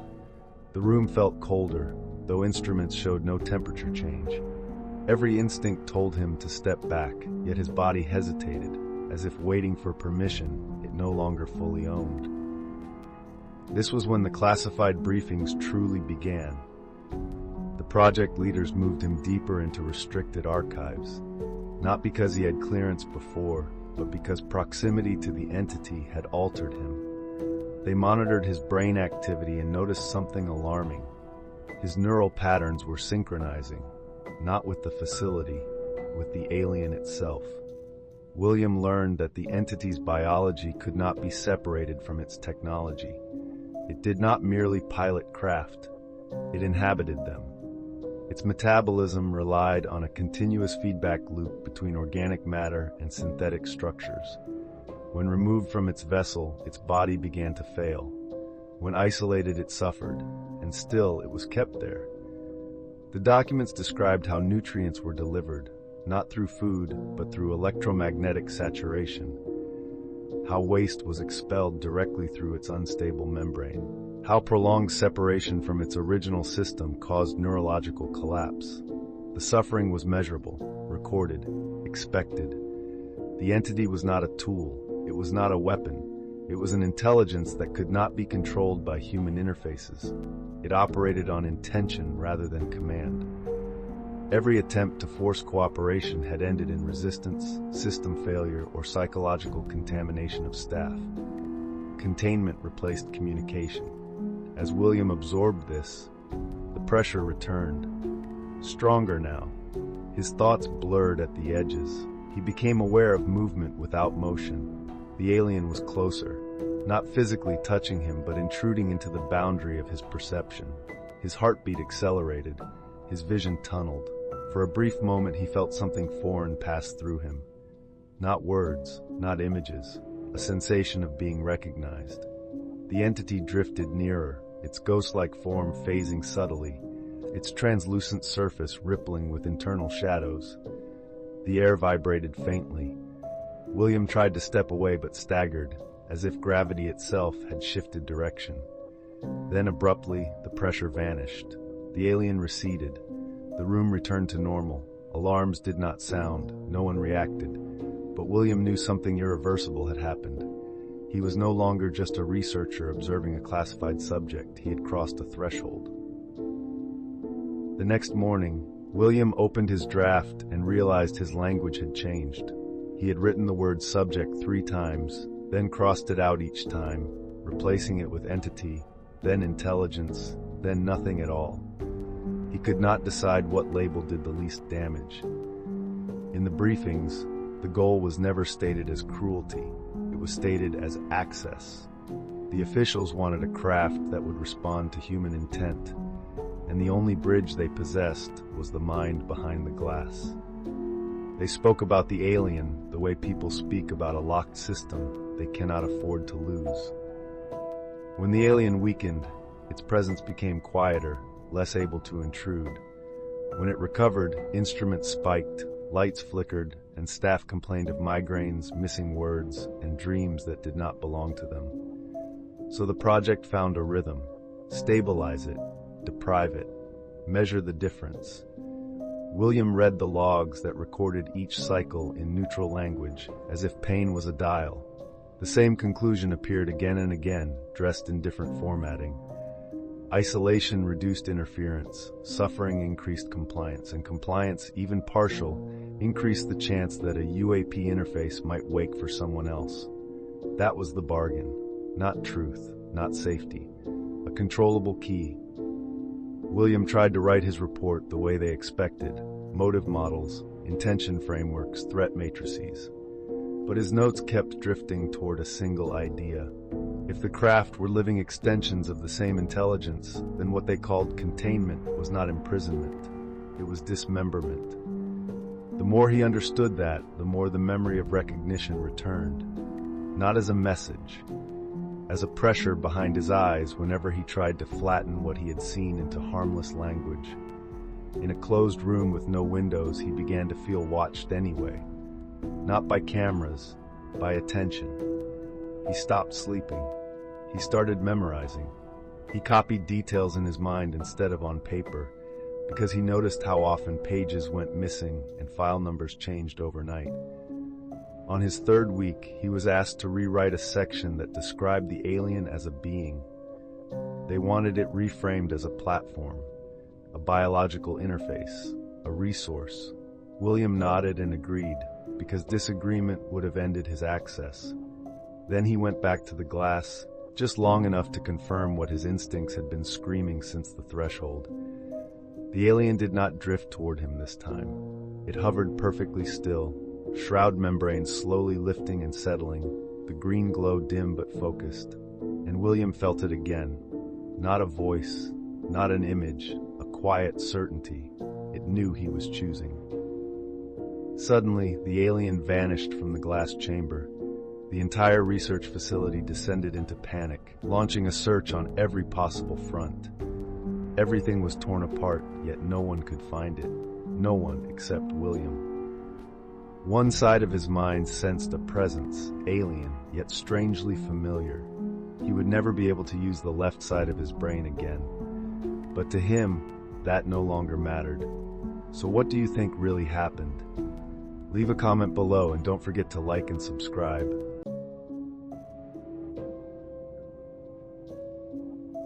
Thomas held an X-ray film up to a motel lamp and watched a tiny foreign object glow behind a woman's neck. On the next page, a government memo warned him to stop asking questions. Then a photo slipped out, showing a tall, armored humanoid with pale gray-blue skin and a ridged face staring into the camera as if it had been waiting for him. Thomas Costello worked in military photography and documentation, trained to trust what could be measured. He arrived in Dulce, New Mexico, expecting routine imaging tasks and strict compartmentalization. Instead, he found a mysterious map, a chain of cases that did not connect on paper, but connected perfectly in the margins: missing time, erased reports, medical anomalies, and a quiet pattern of people being steered away from the truth. Thomas began where the record felt most physical. A rural abduction report had been dismissed as hysteria until medical imaging surfaced. Thomas was asked to process and archive the films, and what he saw made his hands go still. A foreign object sat behind the neck, cleanly outlined, positioned too precisely to be a random fragment. It did not match common medical implants. It did not match shrapnel. It looked engineered. Thomas compared frames across time. The object was present on multiple angles and exposures. The density held. The shadowing behaved correctly. It was not a scratch on the film.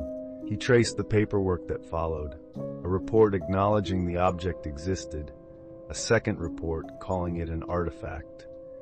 A third report that vanished from the packet entirely. Thomas kept working, but the room did not feel the same once he noticed the pattern. At first it was small, a faint click in the hallway that stopped when he stopped. A pause in the air conditioner cycle that lined up too neatly with his page turns. The sense that the motel lamp was not just lighting the film, it was outlining him. He shifted his chair, listening. He opened the door and saw an empty corridor. He shut it again and tried to laugh at himself, but the feeling stayed. It thickened over days. When he carried the X-rays back to the table, his shoulders rose without him deciding. When he leaned closer to read signatures and dates, his skin prickled at the back of his neck as if someone stood there. He began covering the films with a folder whenever he stepped away, even for a second. He began turning his head toward shadows too quickly, catching nothing, yet never fully relaxing. Thomas made copies, not of the sensational claims, of the X-rays, the chain of custody forms, the signatures, the dates, the parts that could be checked. That night, after the last copy was made, Thomas sat back and rubbed his eyes. Across the room, in the thin space between a hanging coat and the wall, a tall, armored figure stood perfectly still. Pale gray-blue skin showed between segmented plates. A ridged face sat under a narrow helmet, and cold, glowing eyes watched without blinking. The armor looked engineered, layered, and battle-ready, yet the figure made no sound at all. Thomas did not look up. He kept staring at the paperwork, unaware that something was already in the room with him. Thomas stayed up that night, telling himself he would stop after one more comparison. The motel room had the thin silence of places built for passing through. His pen clicked against the table. The lamp hummed. Outside, a car passed, then the world went still again. He kept his eyes on the X-rays. He lined up the exposures, checked angles, traced the outline of the foreign object behind the neck, and marked the paperwork where reports contradicted themselves. The feeling of being watched tightened around him until it seemed to press directly against his spine. Behind him, the silent armored presence moved. It advanced by inches, then stopped, then advanced again. The air near Thomas cooled and thickened, yet nothing touched him. He shifted in his chair, shoulders rising, still refusing to look away from the evidence. Then the pressure vanished, not faded, gone. Thomas inhaled too fast, surprised by the sudden emptiness in the room. He turned his head. The corner was empty, no shadow, no outline, no movement. He swallowed, stared at the wall, then forced himself back to the task. He lifted one X-ray toward the lamp. In the same instant, a tall, armored humanoid shape burst out of the X-ray image, pale gray-blue skin flashing between segmented plates, a ridged face beneath a narrow helmet, cold, glowing eyes fixed on Thomas. Thomas did not even shout. His throat locked. He threw the X-ray away on instinct, chair skidding back. He stumbled into the doorframe and clawed at the lock with shaking fingers. When it finally opened, he bolted into the hallway and ran, leaving the lamp burning over the scattered papers. Thomas ran out into the night and stopped only when his lungs burned. No footsteps followed. With shaking hands, he pulled out the folded map he always carried, the one covered in symbols that never behaved like an alphabet. He glanced back at the motel window, then back to the marks. The pattern clicked. He traced one mark with his thumb and sounded it out in his head, not in English, not in Spanish, a harsh internal rhythm that felt borrowed. The rest of the line opened up as if it had been waiting for the first word. The map described a building, not a myth, a location, a structure tied to the Dulce stories, listed with access points and depth markers. Thomas understood enough to read the path down, enough to recognize warning symbols, enough to see that 2 sections were deliberately obscured. Level 5. That line did not translate cleanly. It blurred on his tongue the way faces blurred in Scan 8 impressions. He could feel meaning there, heavy and dangerous, but it stayed out of reach. Thomas's first instinct was simple. Tell someone. Call a reporter. Call a sheriff. Drop the copies at a newspaper office and never come back. He turned to go. A sharp heat flared at the back of his neck. He froze, fingers digging into the map. The heat spread in a shape that felt engraved, a pressure that formed its own outline beneath his skin. Thomas lifted a hand and touched the spot, and his fingertips met raised ridges, a fresh imprint where there had been nothing. The same placement, the same kind of mark as the X-ray. His thoughts shifted, not all at once, not like hypnosis, like a decision being rerouted while he watched. The urgency to warn others softened, then flipped into a different pull. Go, see. He hated the idea. His stomach turned. His legs still trembled from fear. Yet he started walking. By the time he reached the site, the sky had thinned toward dawn.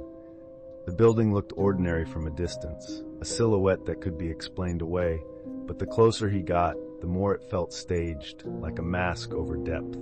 Thomas circled until he found a service access shown on the map. He slipped inside with his breath held, moving through corridors that smelled of dust and disinfectant. He kept to shadows, stepping only when the hum of distant machinery covered his footfalls. He found the downward route and followed it. A short descent. One secured door that yielded to an access path marked on the map. A final stairwell that dropped him toward colder air.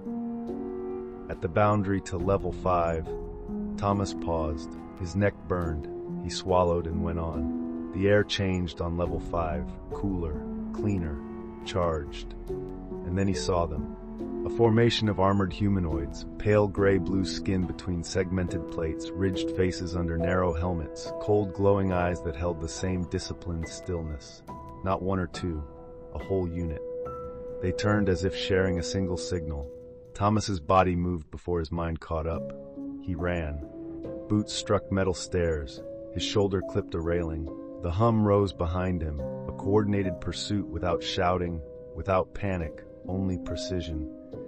He reached the upper access, burst into the threshold of the building, and his foot slipped on the edge of the doorway. Thomas fell hard at the lip of the exit, half inside, half out, palms scraping the ground as his vision filled with the cold light of dawn. Later, Thomas said he had decoded the mysterious map. He gave the location. People went there and found nothing but empty ground, wind, and silence. The story hardened into a joke. Thomas was labeled unstable, and the file was dismissed without a fight. Who do you think the armored figures are? Comment your theory below, then like and subscribe.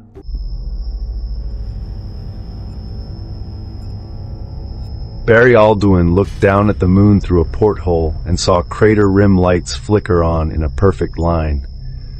A massive 4-armed humanoid stood beside them, deep red skin and a broad muscular silhouette unmistakable against the dust. It lifted one hand toward the lights, and they shut off at once, as if the moon had just answered a command. Later, Barry Alduin kept returning to the same memory, not from a documentary, but from his own boots in lunar dust. He had walked where the horizon never softened, where shadows cut like knives, where the silence felt engineered. He told himself the mission was exploration. Yet on the surface, the moon behaved like a place that expected visitors. Barry Alduin stepped onto the moon with a bright, weightless thrill that even the suit could not mute. Each slow bounce felt unreal, a private victory written in dust. He glanced back at the lander and let the moment expand, the kind of joy that makes history feel personal. Then the surface began to answer him. The excitement did not snap. It thinned. His breathing grew louder in his ears. His head turned more often. His pauses lasted a little too long. Barry Alduin first noticed the shapes during a slow traverse across uneven ground. At the edge of a shallow basin, a ridgeline did not crumble like rock.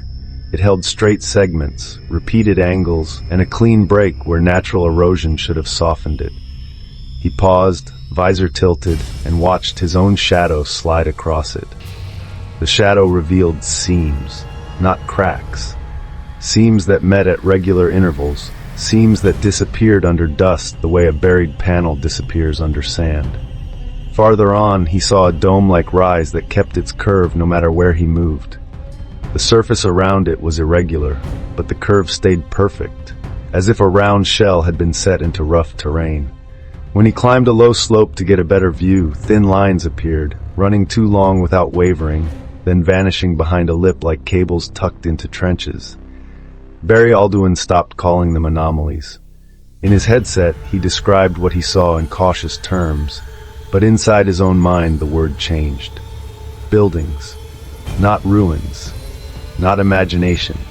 Built. The function revealed itself when Barry Alduin reached a field of black glassy rock that reflected the stars in fractured pieces. His earlier unease began to stack into something heavier. He found himself slowing down without choosing to. He checked his footing twice. He held still longer than necessary, listening to a silence that offered no clues. Inside the suit, his breath sharpened, and the rhythm of it started to feel like a metronome counting down. Each new detail did not reassure him. It narrowed his options. He kept his visor angled slightly down, as if avoiding a direct stare at the horizon would keep the horizon from staring back. In that reflection, he saw movement where there should have been none. Tiny points of light traced across the far horizon, not drifting like dust, but moving in controlled paths, stopping, starting, aligning. Then he saw the source. A raised structure with a narrow slit of darkness that behaved like an aperture, opening and closing with mechanical timing. Each time it shifted, a faint shimmer pulsed across the lunar surface, as if the moon was sweeping a scan across itself. Barry Alduin moved behind a boulder and watched. A second structure answered the first, a distant tower shape that blinked in a sequence too precise to be random. He realized the buildings were not only on the surface, they were connected, sightlines, relays, a network designed to watch. He looked back toward Earth and felt the scale of the thought settle into his chest.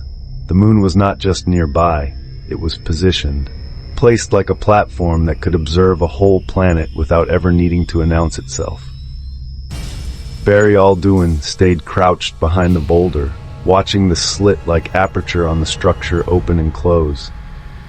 Each cycle sent that faint shimmer across the surface, and each shimmer made his chest tighten harder. He tried to call it data. His hands did not agree. They kept gripping rock, then releasing, then gripping again. A sudden burst of static snapped in his headset. Not a clear voice, not mission control, just a jagged fragment that cut through the silence and landed inside his skull. "Run, Barry, run!" Barry's head jerked up. He turned. Barry Alduin saw it between two jagged rocks. A massive four-armed humanoid, standing too still for something that large. Deep red skin caught the hard light. The head was broad and heavy, the face ridged and stern, eyes fixed with a cold focus that did not blink. Armor covered it in layered segments. Thick plated pieces wrapped the chest and shoulders, strapped tight like a harness built for impact. Reinforced bands circled each upper arm and forearm, jointed to allow sudden power. The surface looked engineered, not decorative, with hard edges that held no dust, as if it shed the moon itself. Barry froze. His mouth opened inside the helmet, but no words came. The suit filled with the sound of his own breathing, too fast, too loud, as if the air system had become a witness. The figure moved. One upper hand lifted and pointed past Barry's boots. A faint line in the dust flashed alive for a heartbeat, then vanished. Barry backed away. His heel slipped in loose regolith. The slow motion of low gravity betrayed him. His arms pinwheeled for balance, gloved hands grabbing at nothing. The four-armed humanoid lunged. It closed distance with a brutal efficiency, using all four arms to vault and stabilize, changing direction without wobble, without the hesitation a human body would need. Barry ran. Long lunar bounds carried him forward, but each bound hung in the air a fraction too long. Panic climbed with every floating second. He kept looking back even when he knew he should not, and each glance showed it nearer than it should have been. He tried to cut toward a shadowed trench. The creature cut faster. It slammed one hand into a seam in the ground. A panel shifted with silent precision, sliding open ahead of Barry to reveal a dark drop. Barry skidded, stopped at the edge, and his stomach turned cold. He pivoted and pushed off hard, stumbling into another sprint. His breathing became ragged, the suit microphone catching every strained exhale. His hands shook each time he tried to steady himself. The pursuit did not sound like footsteps, it sounded like nothing. That made it worse. Barry aimed for the only thing that felt real, the lander. He forced his body into a straight line, ignoring the burning in his legs, ignoring the way fear tried to lock his joints. The horizon stayed sharp, the shadows stayed black, and the silence stayed absolute, as if the moon had been holding its breath with him. He reached the base of the lander and looked back once. The four armed humanoid stood on a rise, watching, not rushing now, as if it had already learned what it needed. Barry climbed fast, hands clumsy in thick gloves, boots scraping metal. His helmet bumped the hatch rim. His fingers fumbled the latch twice before it gave. Inside, he slammed the hatch and pulled himself into the cramped safety of the cabin, chest heaving. The suit filled with the roar of his breathing and the hard thud of his heartbeat. He did not wait. He powered up, ran the sequence with shaking hands, and forced himself to focus on numbers and switches instead of the image burned into his mind. The engines answered. Vibration climbed through the frame. The moon fell away. Barry lifted off, and only then, with the surface shrinking beneath him, did he dare look out again. Even after the engines carried him away, Barry Alduin could not slow his breathing. He kept seeing the four-armed figure on the rise, not chasing, only watching, as if the chase had never been about catching him. When the moon finally shrank into a calm sphere, the fear did not shrink with it. He understood a new rule. If the moon can notice you, it can wait for you. If you want the next part of Barry Alduin's story, like and subscribe.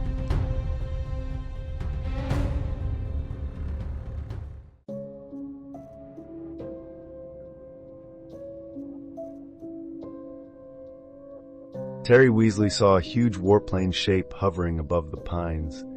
Its belly bristled with guns and stacked missile pods. The light hit him anyway, and he dropped before he could scream. Terry was 22, working timber alone near Black Canyon Lake, sent to finish a last task before dark while the rest of the crew headed back. Dusk sank fast between thick trunks, and the forest grew quiet in a way that made every small sound feel close. A strange glow slipped through the trees, and Terry stopped with his breath held, suddenly aware that no one else was nearby to confirm what he was seeing. The glow did not feel like a campfire or a truck light. It moved, steady and deliberate, threading between branches as if the forest was not an obstacle. Terry stood on a narrow dirt track with his flashlight off, one hand hovering near his radio, even though reception was unreliable out here. The air tasted sharp, like metal after lightning. Ahead, the tree line opened into a clearing. Something hung there, not a disc. A massive fighter craft, angular and heavy, wider than any plane Terry knew. Hard panels overlapped like armor. Underwing racks carried more missiles than looked possible. Dark gun ports lined the underside in rows. Yellow light bled from vents and seams, soft in color but wrong in behavior, as if it was measuring distance instead of illuminating space. Terry did not move at first. He stared until his eyes watered, trying to force the shape into something human-made. Then the craft shifted. It did not drift.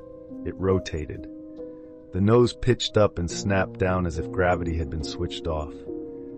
It rolled a full 180, then 360, clockwise, then counterclockwise, stopping cleanly each time with no wobble. It slid left, then right, then reversed backward through the air without turning, as if forward and backward were the same direction. The whole mass stayed perfectly balanced, like it was mounted on an invisible gimbal that never strained. The movement was so controlled it felt unreal, less like a plane and more like an object being repositioned by thought. It did not drift. It corrected its position with perfect control. The sound arrived a heartbeat later, a layered roar mixed with a thin high frequency that made teeth ache. Terry felt the moment it noticed him, not because it turned, but because the light tightened. It narrowed from a glow into a focused band that swept the ground like a searcher. The beam passed over brush and stumps and stopped on Terry. His throat closed, his shoulders lifted. His hand finally snapped to the radio and he pressed the talk button, but only static answered. The beam stayed. Terry turned and ran. The forest turned into a flashing maze of trunks and yellow light. The hum followed him like a leash.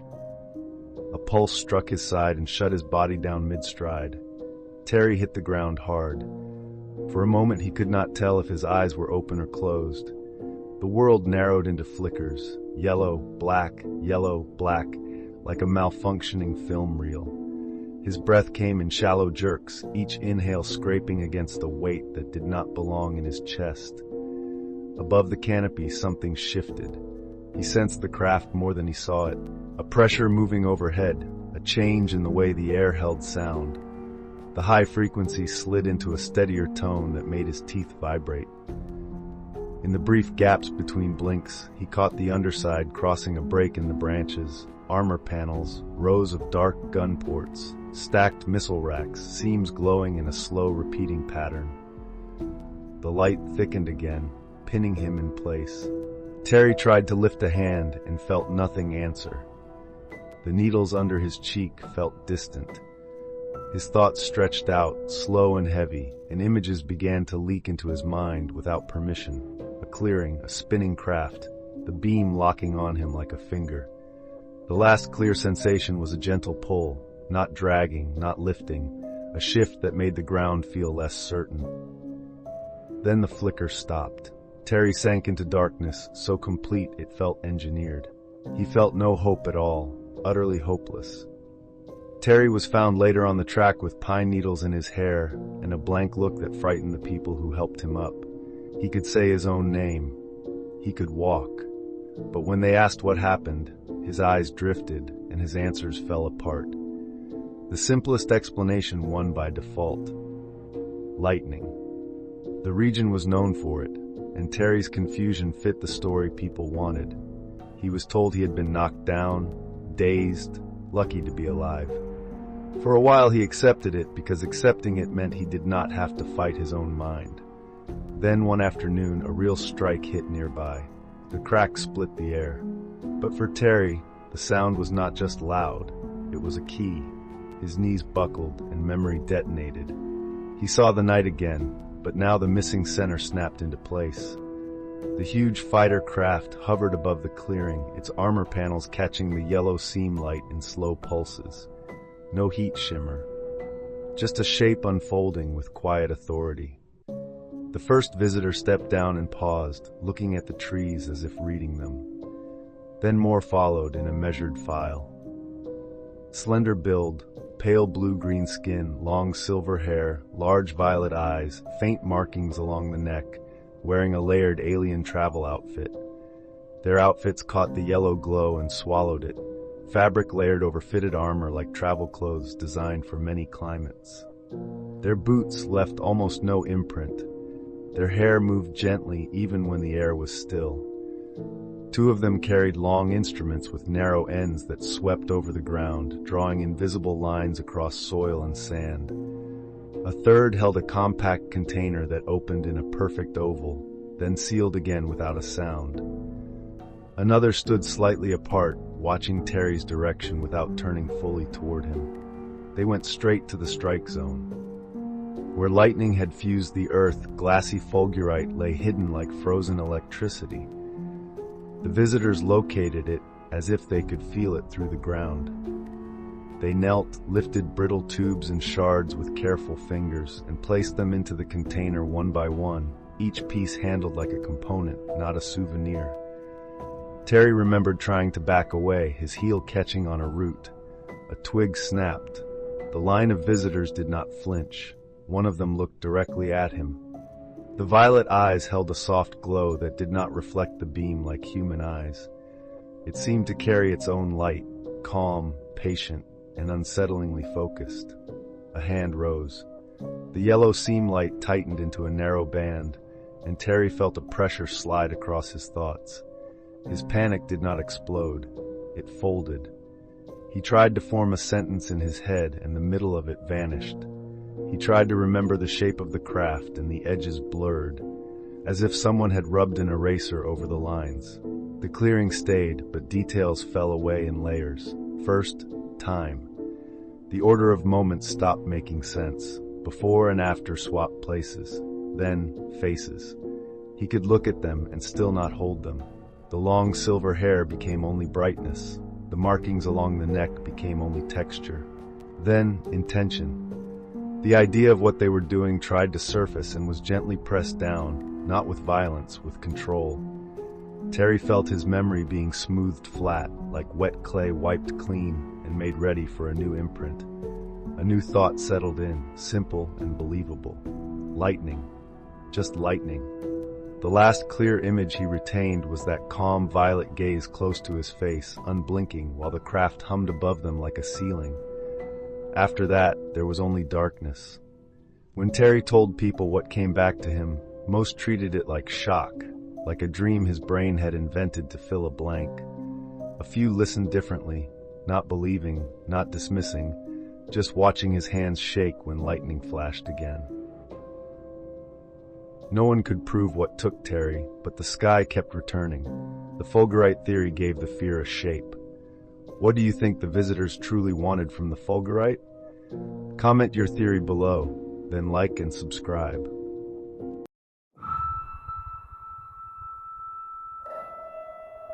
Peter Holland closed his eyes on the Scan 8 coordinates, and the room temperature seemed to drop. He described a mountain corridor that hummed like machinery, then froze mid-sentence. A shape turned toward him in the dark, and Peter whispered that something not human had noticed he was watching.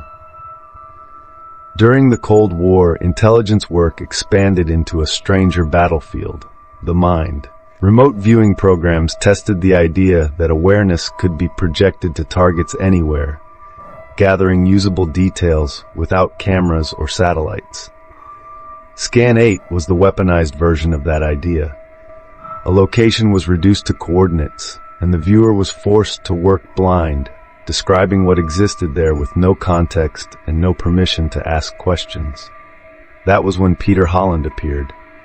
He was spoken of like a rumor inside secure rooms, a legendary remote viewer whose accuracy made handlers stop reacting out loud.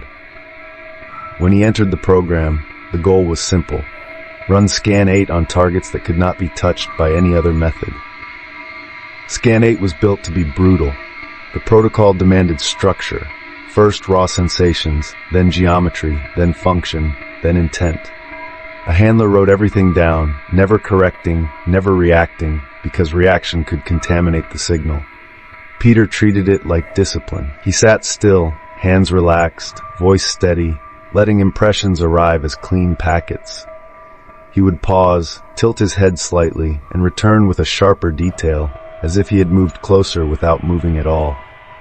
When given coordinates tied to a supposedly ordinary office location, Peter did not describe an office. He described activity nearby, hidden and shielded. He spoke of a secure complex with large antenna arrays and buried rooms.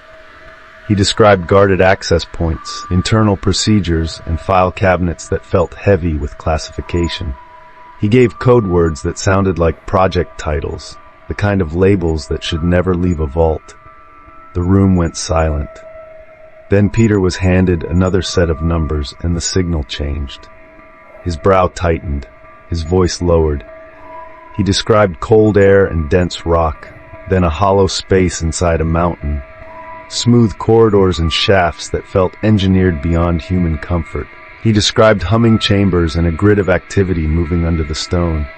He saw military personnel, and alongside them, humanoid figures that did not behave like visitors.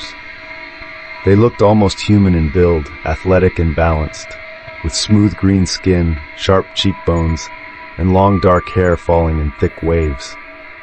Faint patterned markings traced along their temples and jawlines, and their eyes held a hard-focused calm. They moved with practiced control, working beside the military personnel as if the facility was theirs as much as anyone's. Peter stopped speaking for several seconds, then continued with a single, unsettling certainty. They noticed him. After Peter said they noticed him, the room changed. The handler's pen stopped for a beat. Someone cleared a throat that did not need clearing. The overhead light seemed louder than it had a minute earlier. Peter kept his eyes closed, but his jaw tightened as if he felt the attention from the mountain reach across the table. The next coordinates came faster. Peter followed them anyway, and each target felt less like a place and more like a system. He described layers of security, sealed chambers, and corridors that curved with purpose. He described equipment that hummed without visible power sources, and data moving through the installation like a living circulation. Then the same presence returned. The green-skinned figures were there again, not always in the foreground, sometimes glimpsed at the edge of perception, sometimes standing still where no one else stood. Each time Peter tried to hold their faces in detail, his mind met resistance, a subtle pressure that made the image smear. Peter's body began to react before his words did. His shoulders rose slightly, then settled. His fingers curled once against the chair. He paused more often, choosing silence over guessing, as if guessing could be heard. When the session ended, Peter opened his eyes and did not speak for several seconds. He looked past the handler, past the wall, as if the building itself had become too thin. After that day, his caution sharpened. He stopped making casual remarks in briefings. He watched doorways longer than necessary. He lowered his voice in hallways. He began to treat every quiet moment like a listening device, because the unsettling idea would not leave. Scan 8 had not only located something hidden, it had tapped a network that could look back. In the weeks after that session, Peter kept working, but the work no longer ended when the handler said stop. He began waking up before dawn with the same sensation that a presence had been standing just outside his dream, listening. In the office, he started arriving early, as if being first in the building could make him safer. He wrote small notes for himself that were not about targets, but about patterns, words like relay, hub, spoke, fixed point.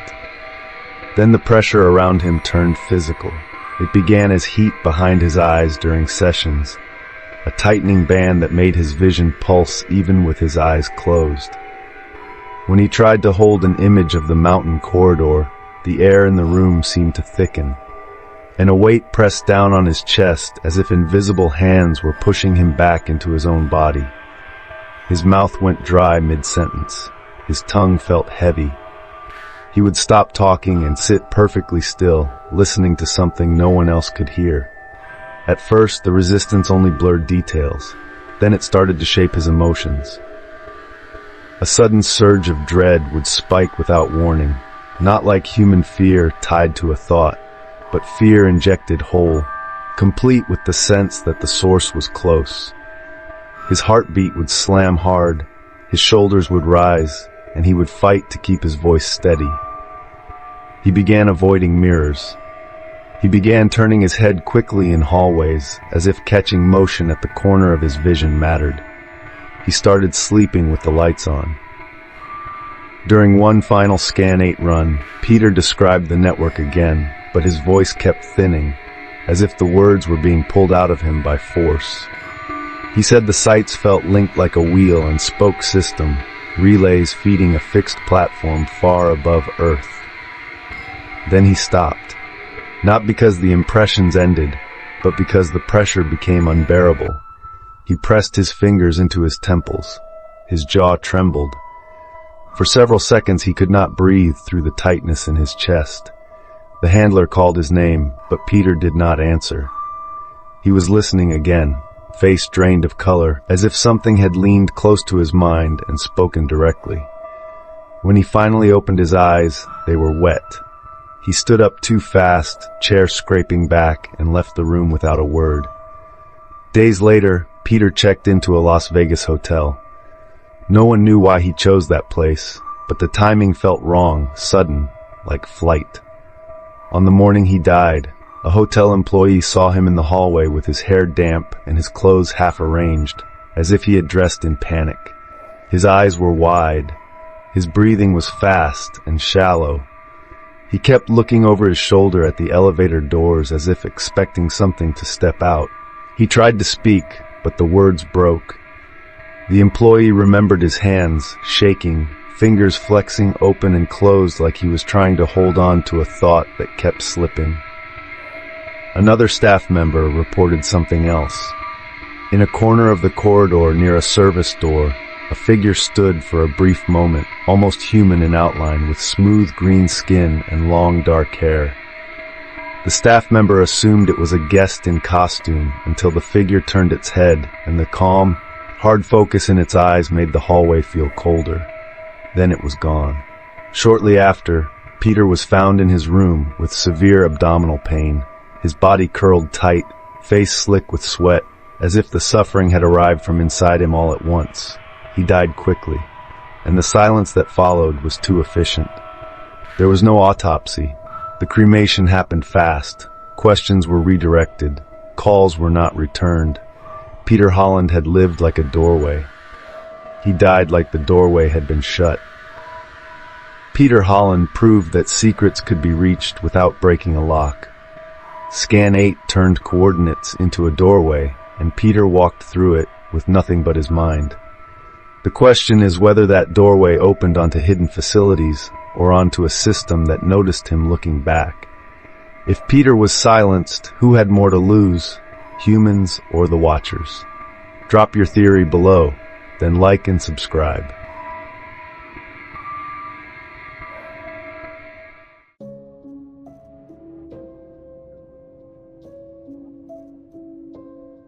Ian found something caught in his steel trap and expected fur, blood, and teeth. His flashlight hit skin that looked wrong, limbs too long, and a face that did not fit any animal. When he leaned closer, the eyes opened wide and black, and Ian understood he had trapped an alien. Ian Johnson lived at the edge of dense timber and empty fields in a small house with a shed behind it and a dirt road that rarely saw headlights. He survived on odd jobs and quick deals, and he knew the land well enough to set traps by habit.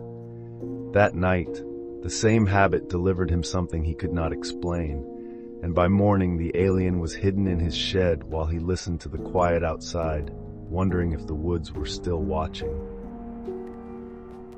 Ian had checked the trap after dark with a flashlight and a knife. The snap he heard was sharp, then oddly quiet, and it pulled him straight into the trees. The beam found the trap and his stomach tightened. The trap clamped one ankle, but the figure did not yank against it. It held still with a kind of exhausted control. Ian took one step closer, then stopped. His grip on the flashlight tightened until his knuckles paled. The light trembled, making the figure flicker in and out of shadow. Ian swallowed hard and licked his lips once, a dry reflex. He lowered the beam toward the face. The features did not fit. The head shape was wrong. The mouth was thin and unmoving. The nose looked like narrow slits. Ian flinched so hard the flashlight swung wide, washing the trees instead of the figure. He snapped it back, breathing faster, and felt the cold air burn his throat. His free hand rose halfway, palm out, as if the gesture could push the moment away. The alien stared without blinking. Ian backed up a half step, boot catching on a root. His balance shifted, and he caught himself with a sharp inhale. His hand drifted toward his pocket where his phone sat, then froze there, like even the idea of calling someone felt ridiculous. He tried to speak. Only a rough whisper came out, a sound with no words. The alien lifted one hand, slow and careful. Long fingers flexed, not threatening, more like it was testing whether the air was safe. It pointed past Ian toward the trees. A faint glow flickered between trunks. Ian turned his head for a second, heart hammering, then snapped his gaze back. The glow was gone. The woods looked ordinary again, which made his skin crawl. He looked at the trap, at the chain, at the figure. His face tightened like he was fighting nausea. Fear flashed across his eyes, then something else replaced it, a calculating stillness that arrived the way hunger does. Ian stepped forward again, slower now. He crouched, keeping his weight on the balls of his feet, ready to spring back. He reached out and touched the chain near the jaws, not the skin, testing tension like he was checking a tool. The alien watched his hands. Ian's breath puffed white in quick bursts. He avoided the eyes and focused on practical steps, because practical steps kept his mind from breaking. He unhooked the chain from a stake, wrapped the loose length around his gloved fist, and pulled. The alien did not fight. It sagged with a heavy limpness, the kind that made Ian realize it might be hurt or simply drained. He hesitated, looking at the road back to his truck, then at the tree line again. His shoulders rose and fell once in a deep breath, like a decision being forced out of him. By morning, Ian had the alien hidden behind a locked door in the shed, and he kept telling himself it was temporary. When he pulled the tarp back, the alien flinched at the light and curled in on itself, long limbs folding awkwardly. Ian froze, throat tight, then forced his body to keep moving. He tossed a dirty blanket toward it without stepping close. The alien's fingers hovered over the fabric like it did not recognize the idea of comfort. Ian backed away until his shoulders hit the wall. His eyes scanned the corners, the ceiling, the cracks in the boards, as if the shed might have unseen ways in. He swallowed, wiped sweat off his upper lip, the back of his glove, then locked the door again from the outside.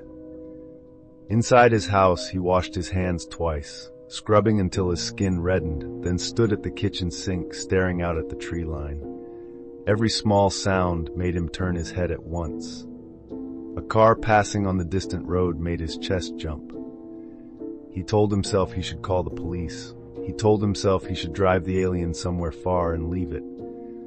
Both thoughts died the moment he pictured those black eyes opening in the dark again. Instead, he opened his laptop.